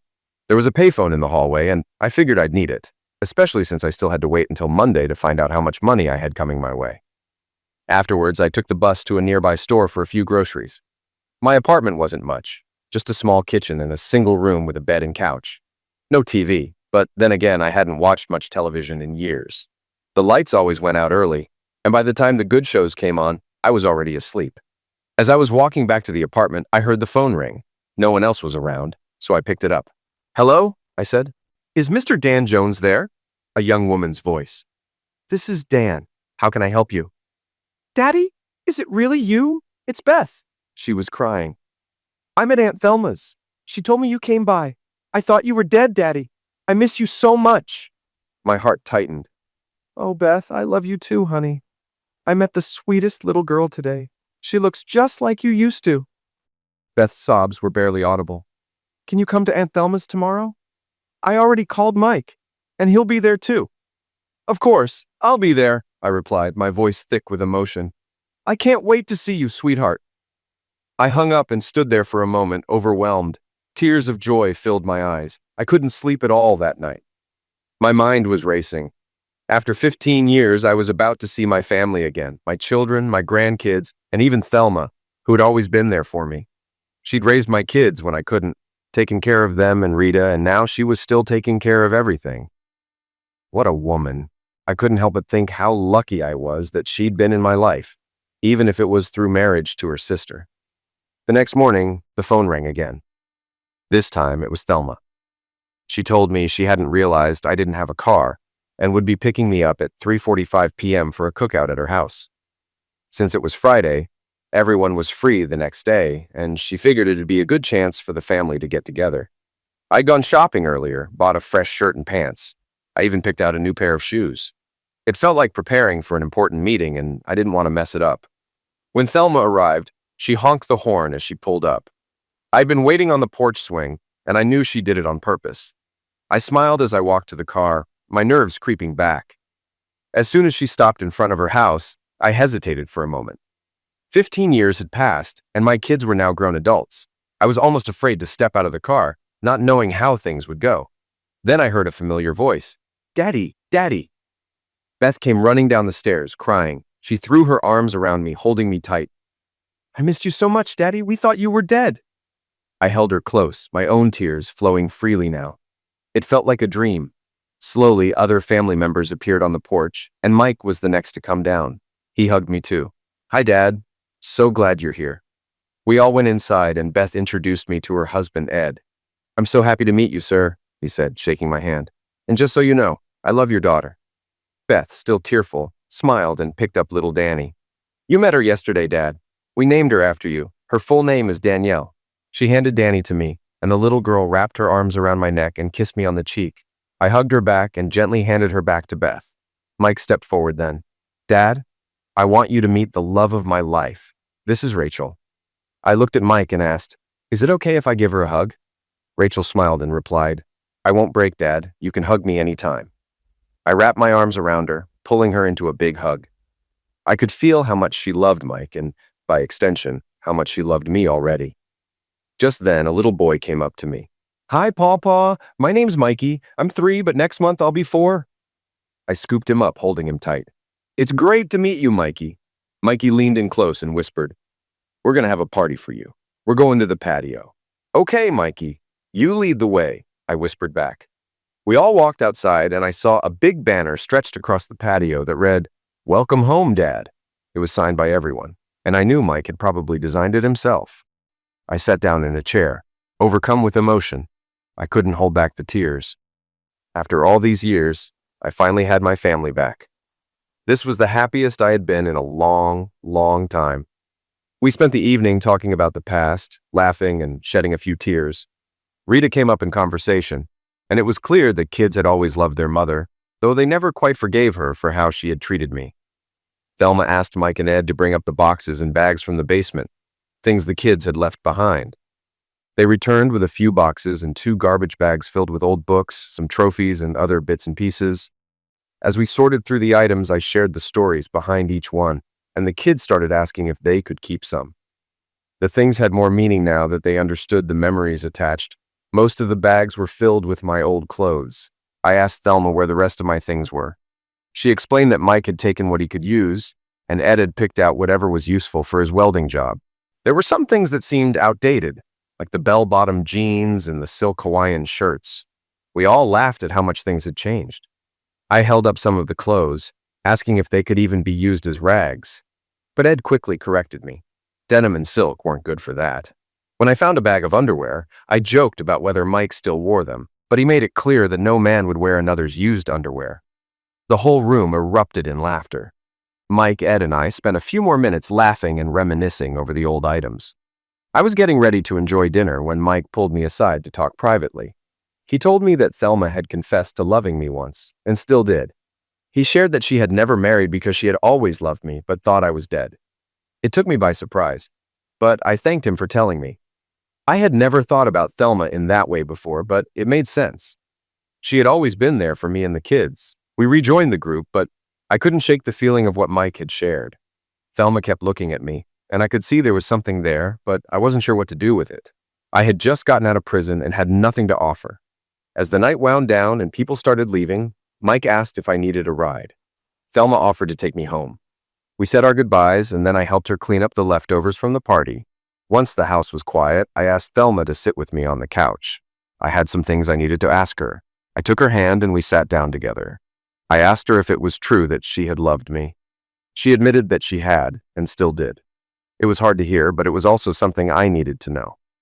I told her that I had always cared for her, but things had been complicated. I didn't know how to navigate this new feeling. I wasn't sure if I was ready for a relationship, especially considering my past, but I couldn't deny the deep connection between us. I told her I wasn't sure what I could offer her, but she deserved so much more than an ex-con like me. She understood, but I could see the sadness in her eyes. We both sat there in the quiet, knowing that something had shifted between us, but unsure of where it would lead. I could see Thelma was lost in thought, trying to figure out how to respond. I had no clue what she was about to say next. Finally, she broke the silence. She told me she loved me, not for anything I had or owned, but for who I was. She said she admired the man I was, the way I had always protected those I loved, and that she couldn't hold my past against me. Her only concern was how I felt about her.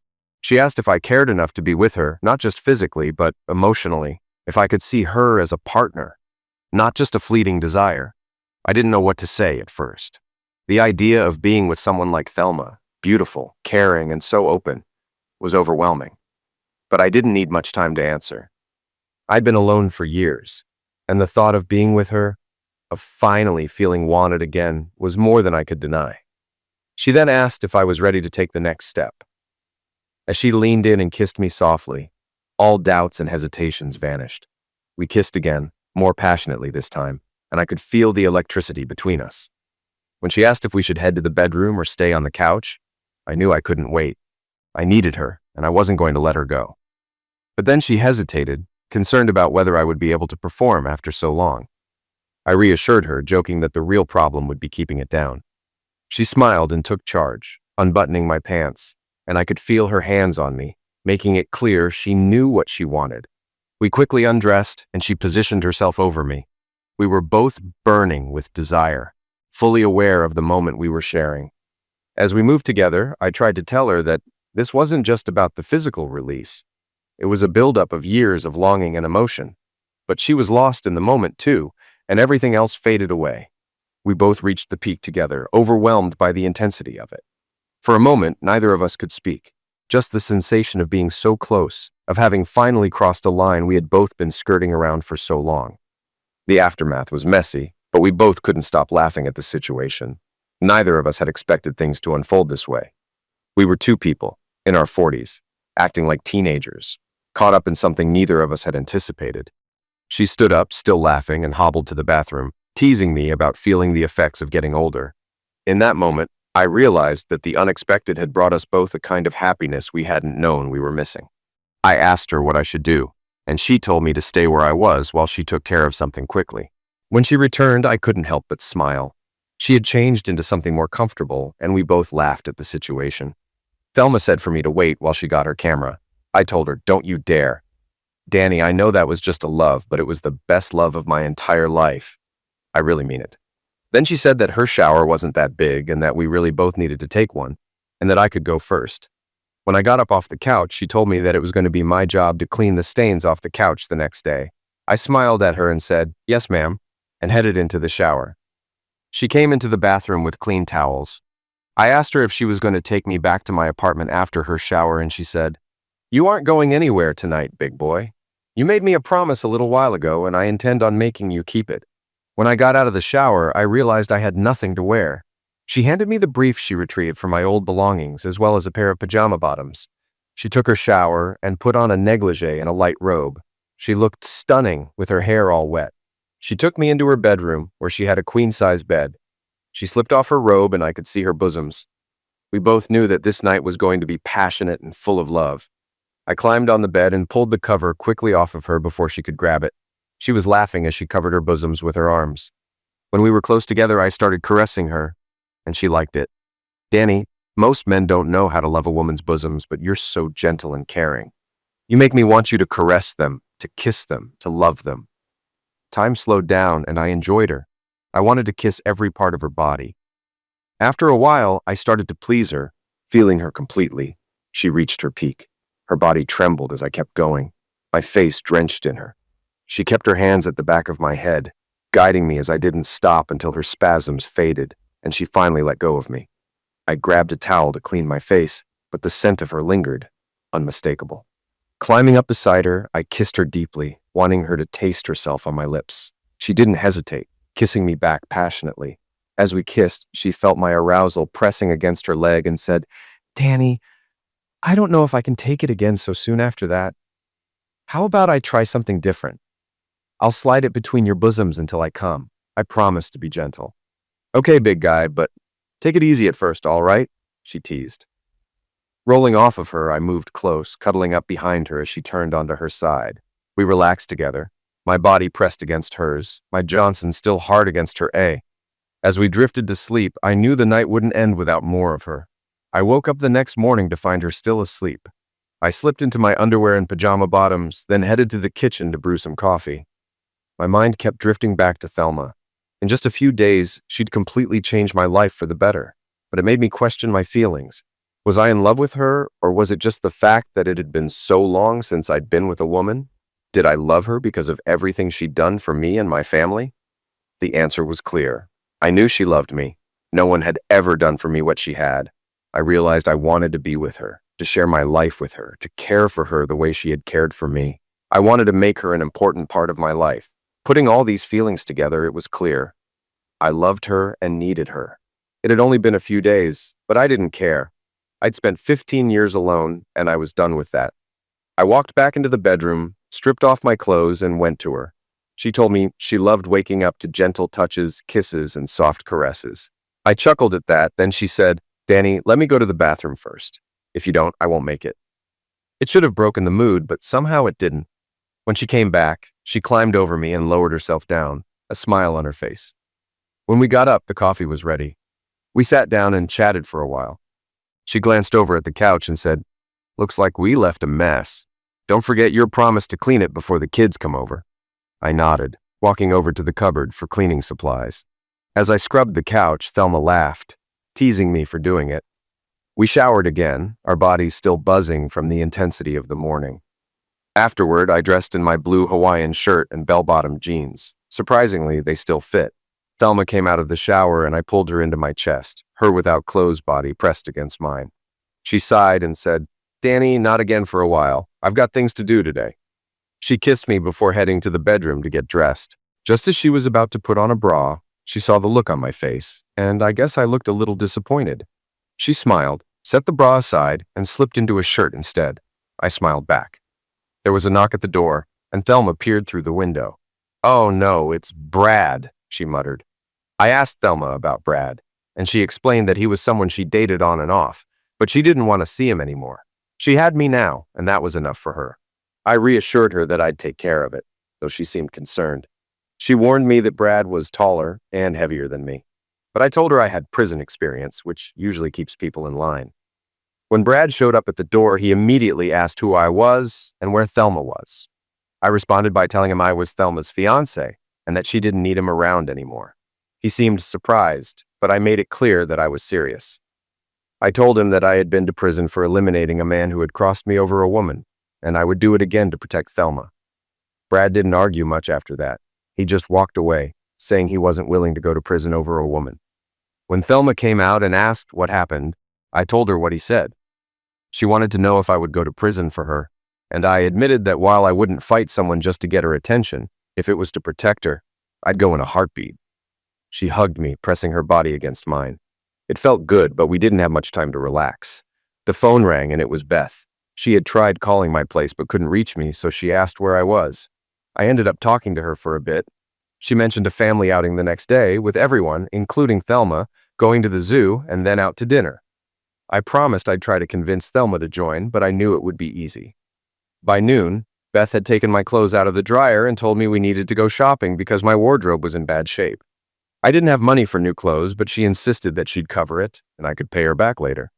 She liked doing things for me, but I made it clear I wanted to take care of her, not the other way around. She smiled and said that when I could afford it, I could buy her things, but for now it was her turn.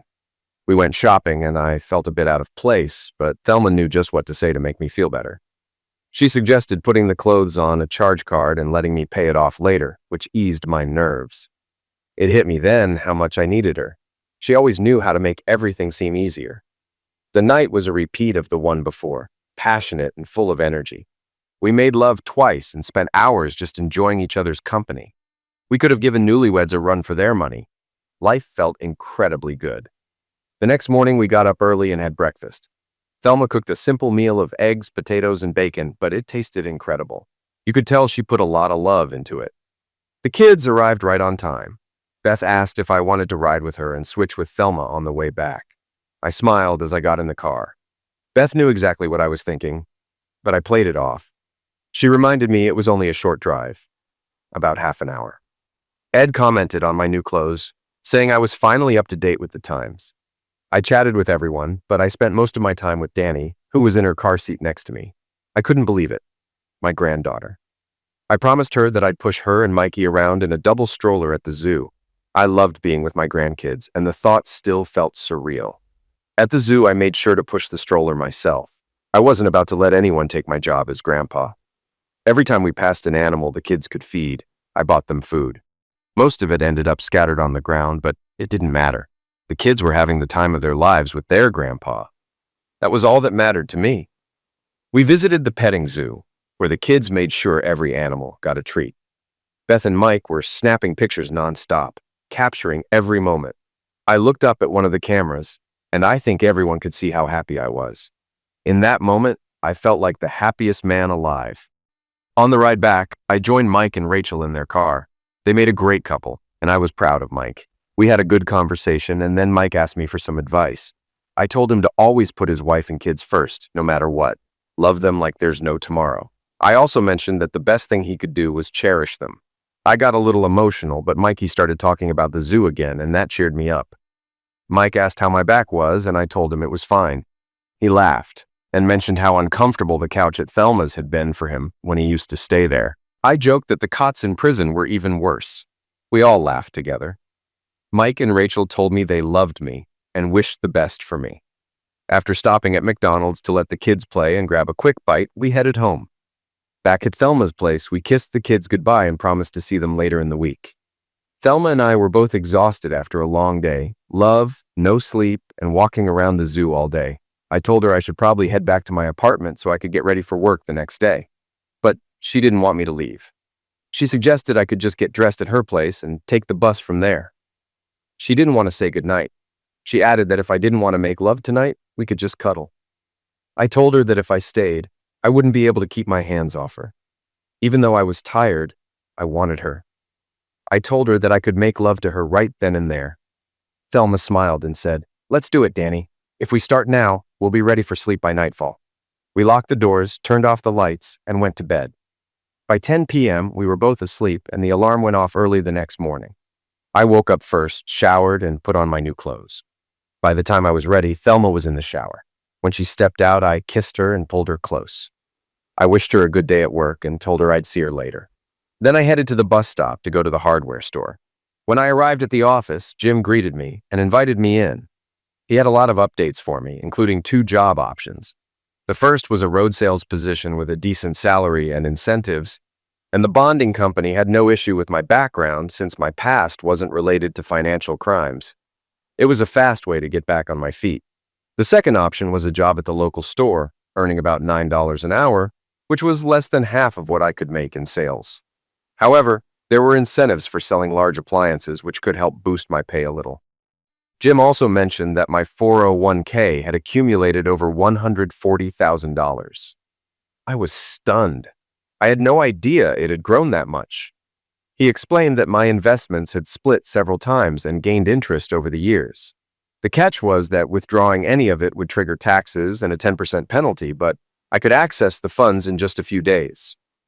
Jim gave me the contact information for the account administrator, who was nearby at the bank, but he also needed me to decide on which job I wanted. We completed all the necessary paperwork for the job, including the bonding forms, since the bonding company required it for any position involving handling money. I mentioned I still needed to visit the bank to check out my options, and I also had to get a driver's license. Plus, I had a parole meeting the following Tuesday. We agreed that I would start work the next Monday, which would give me time to get my license and take care of other logistics. I asked Jim if I could borrow his car or the delivery truck for a road test.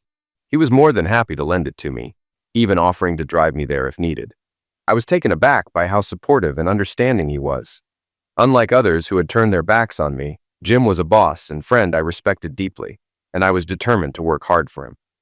That evening, I caught the bus back to Thelma's place. When I knocked on the door, she opened it with a smile. "Why are you knocking? Come on in, old man. How did everything go today? I want all the details." I grinned and replied, "I'll tell you everything, but you go first. I'm curious about your day, too." Thelma laughed and started. "Everyone at work said I've never looked so happy. They wanted to know what happened to make me glow like I was. I told them an old friend had come back into town, and we spent some time together. They said I should marry the guy if he could make me feel this good. Now, your turn." "Well," I said, "I got a job today. I have 2 options.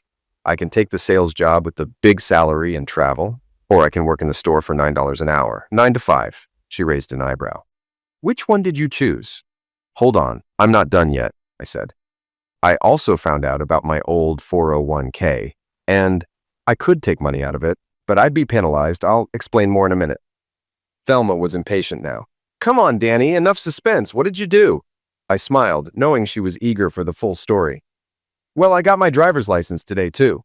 Jim let me use the company truck for the test. And get this, I got a probationary license.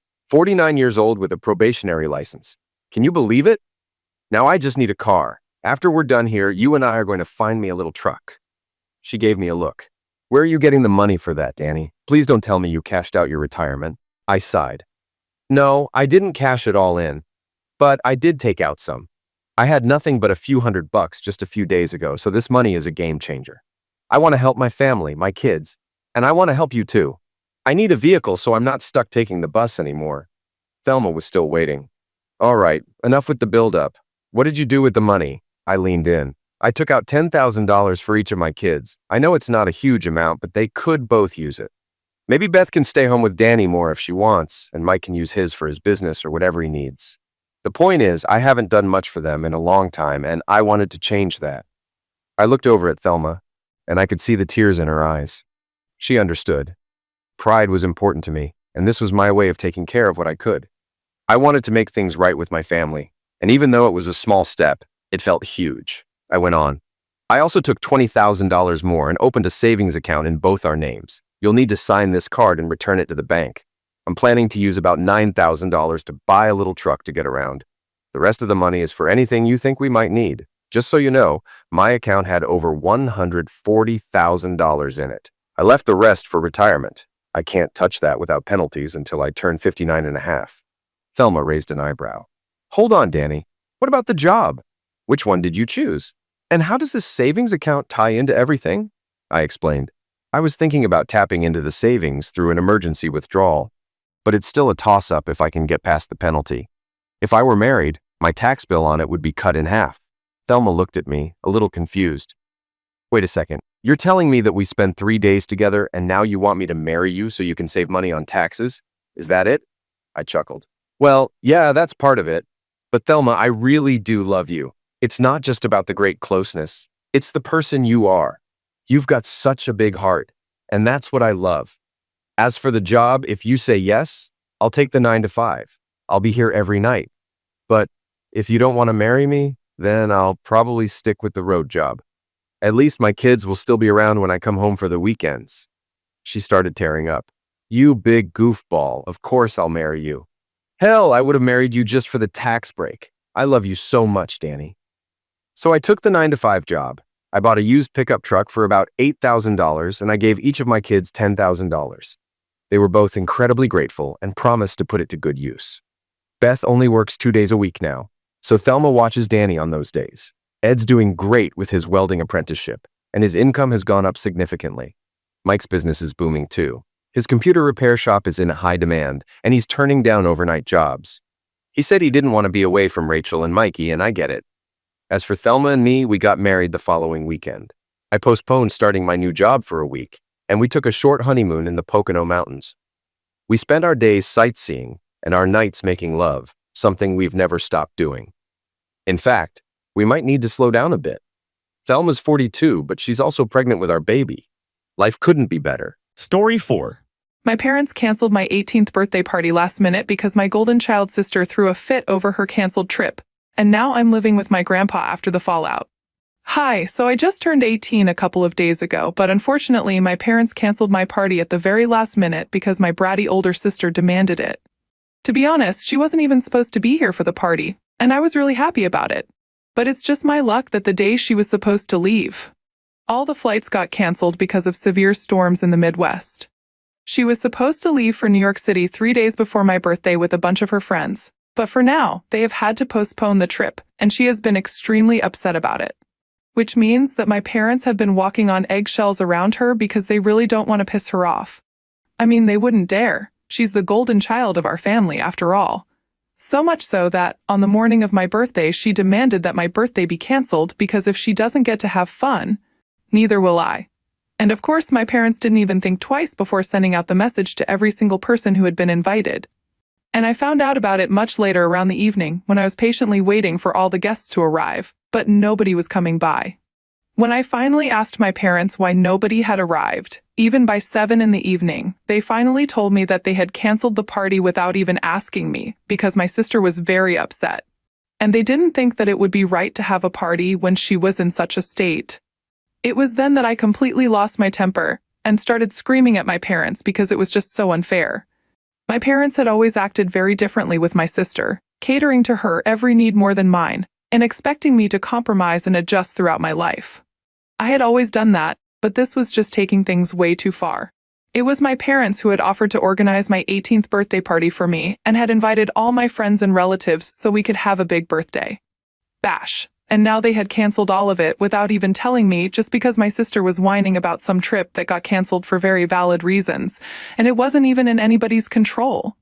My parents had also been sly enough to tell all the guests that the reason they were canceling the party was because I had fallen sick all of a sudden.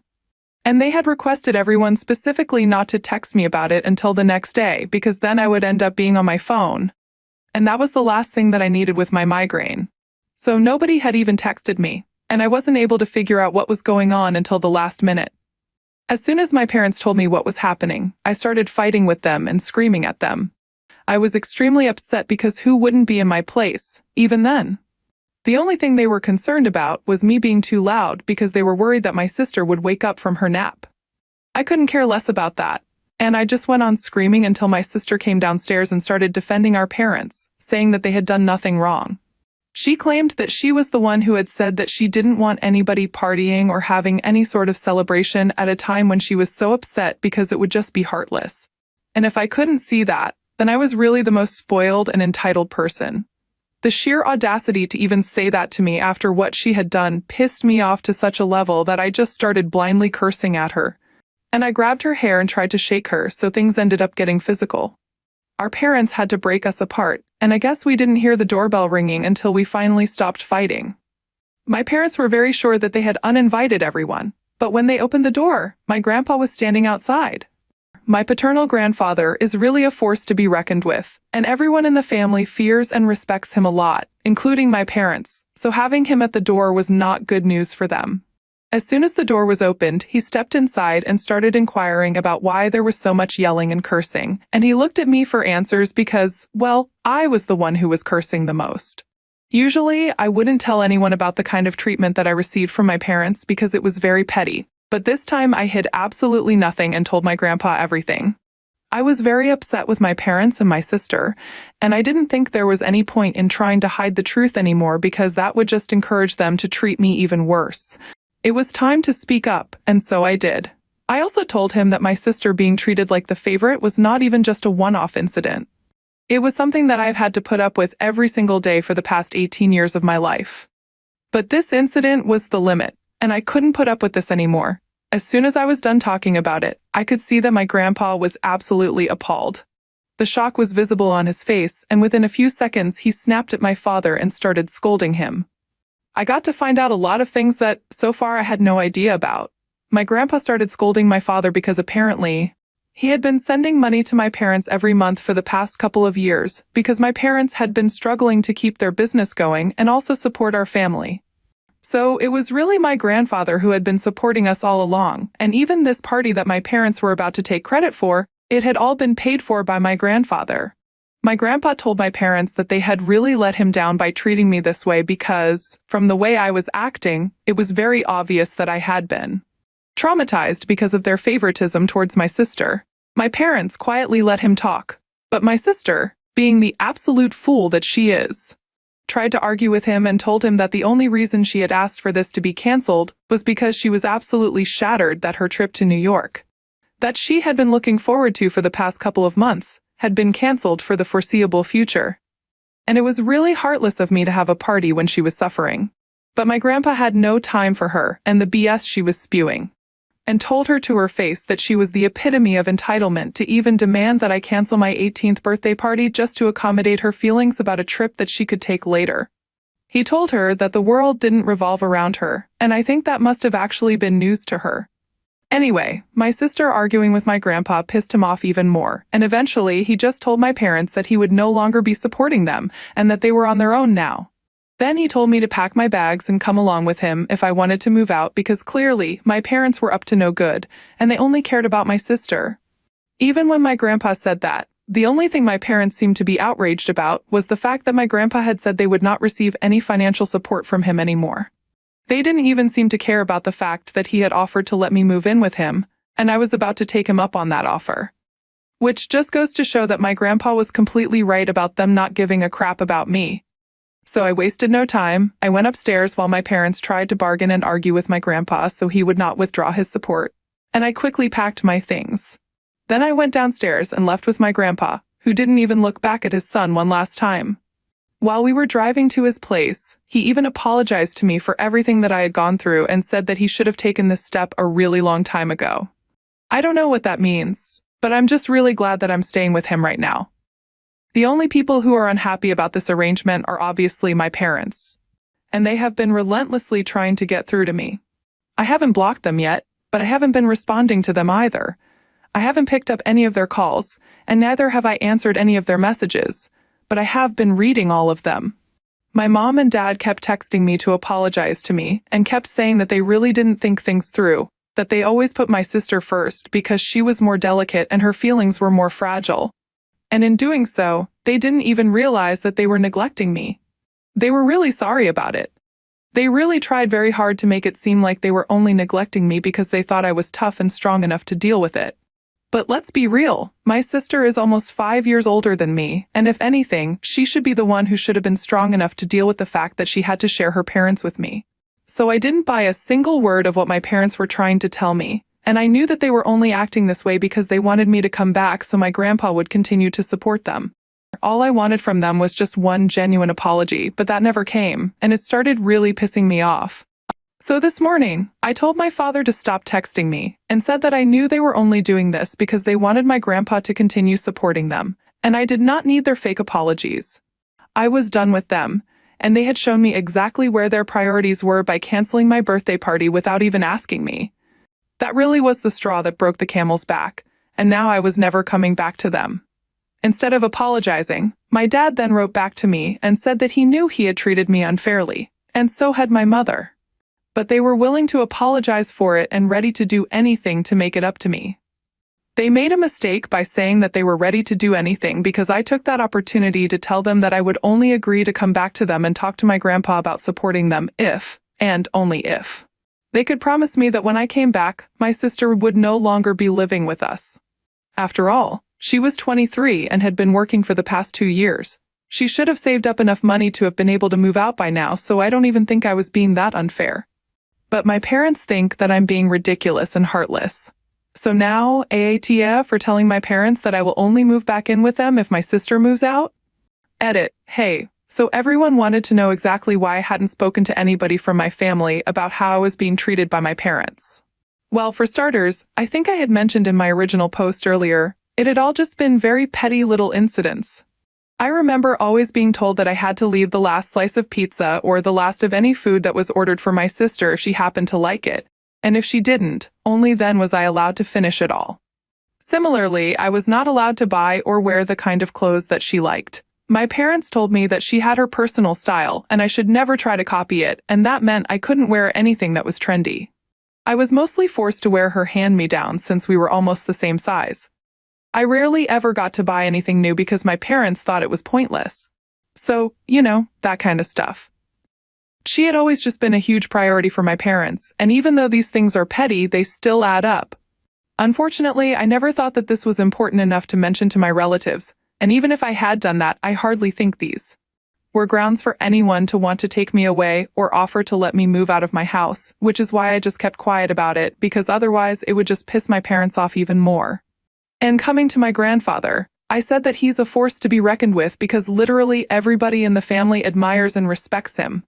Back in his day, he was one of the best lawyers and had won many difficult cases. He is extremely morally upright, leads a very disciplined lifestyle, and not to mention, he's extremely wealthy as well. So obviously, it goes without saying that everybody in the family looks up to him. If I wanted to, I could have spoken to him about how my parents were treating me, but up until last year, my grandpa was really busy taking care of my grandmother, who was in her final stages of life. He was a bit too preoccupied by that, and I didn't want to bother him with my petty complaints against my parents when he was already dealing with so much. And after my grandma passed away, he was grieving, so I didn't think that it was worth it to bring it up. Anyway, now that he has offered to help me out, I'm really grateful for it. We have always had a good relationship. And so it's not surprising that he has offered to let me move in with him until it's time for me to go away for college. He has even told me that he's going to bear all the expenses of that until I am working. Update 1. Hi, so I have decided that I'm going to stick to the condition that I put forward to my parents. Obviously, I have no intention of going back to living with my parents, even if they kick my sister out. I just want to see if they actually do it, that's all. That will let me know if they are serious about wanting me back, and if they think my sister is more important than my grandfather's financial support. I haven't told him anything about this, but to be fair, there were also a lot of things that had been kept from me and that I didn't find out about until recently, so I think it's fair enough. I'm referring to the fact that all along, my grandpa had known that my parents didn't really want me, and yet he had never done anything about it. In fact, I had never even known why exactly my parents preferred my sister, even though she did not have any qualities that would explain their partial behavior. It was my grandpa who explained to me recently that my parents initially only planned on having one child, but then 5 years after my sister was born, my mother got pregnant with me. They planned on terminating the pregnancy, but my dad made the mistake of telling my mother's parents about it, and they were quite insistent on the fact that if my parents had been blessed with another child, it would be wrong to reject that blessing. So my maternal grandparents talked my parents into having me, but unfortunately, they got into a really terrible car accident when my mother was in her 8th month. And after fighting for their lives for a couple of weeks, both of them succumbed to their injuries.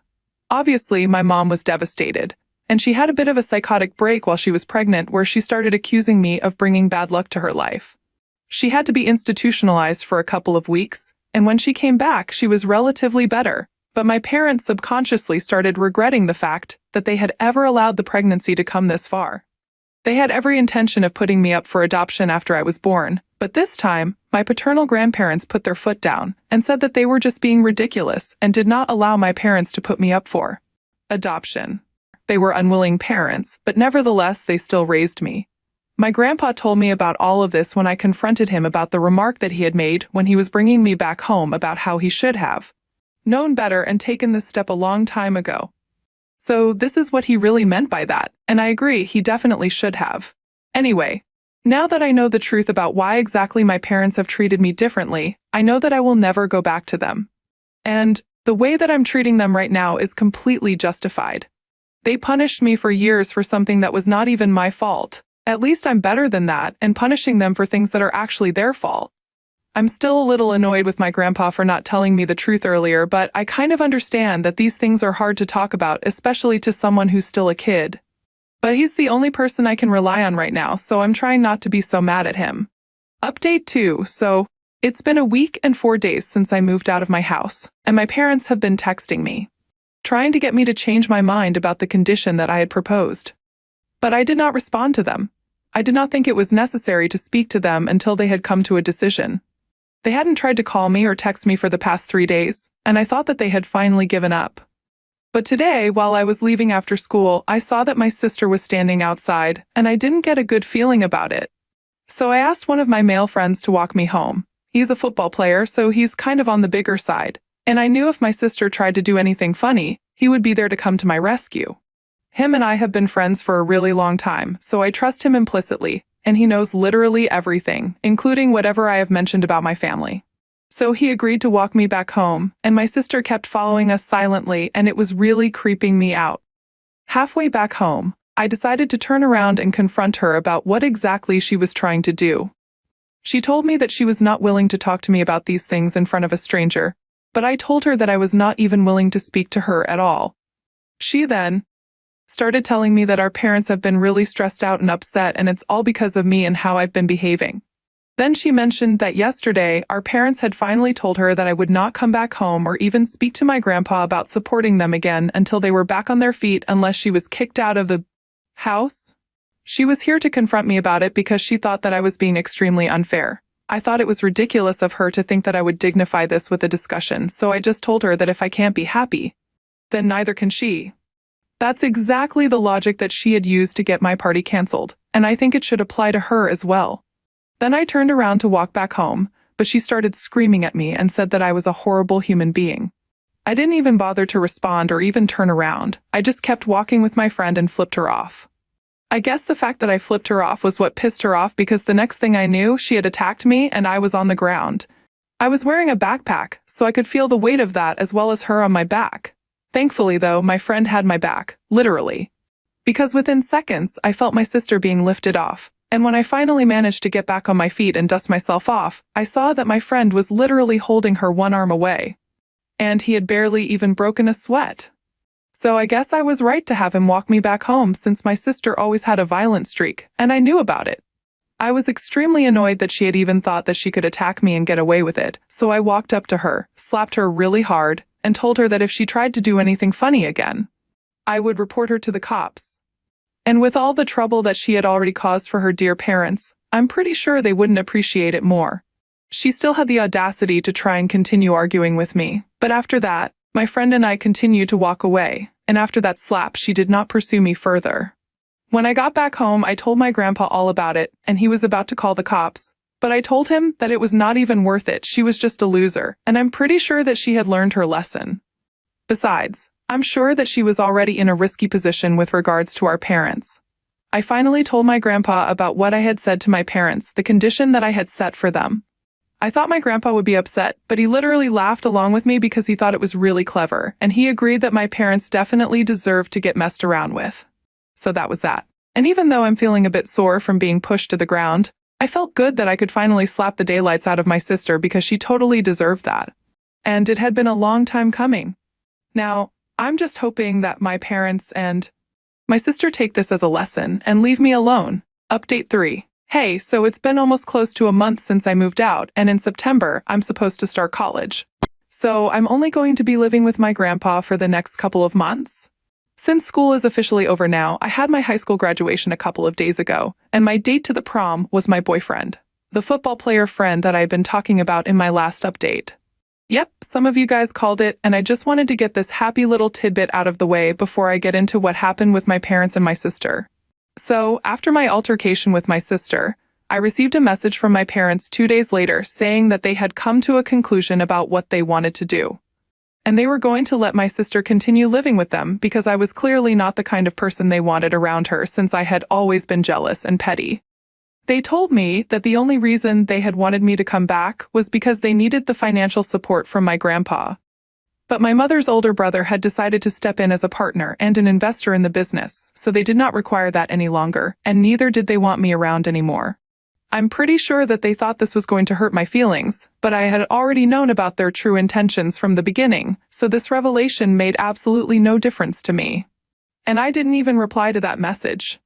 I guess the fact that I did not reply got under their skin because they sent me another message a couple of hours later saying that they were going to block me now because I was a horrible human being.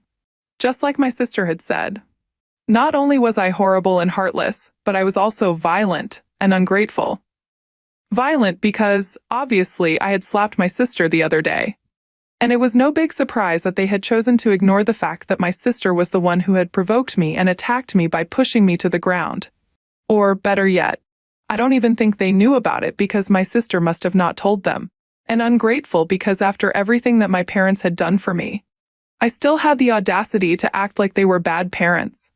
They brought up how they had raised me and spent so much money on feeding me, sending me to school, and clothing me.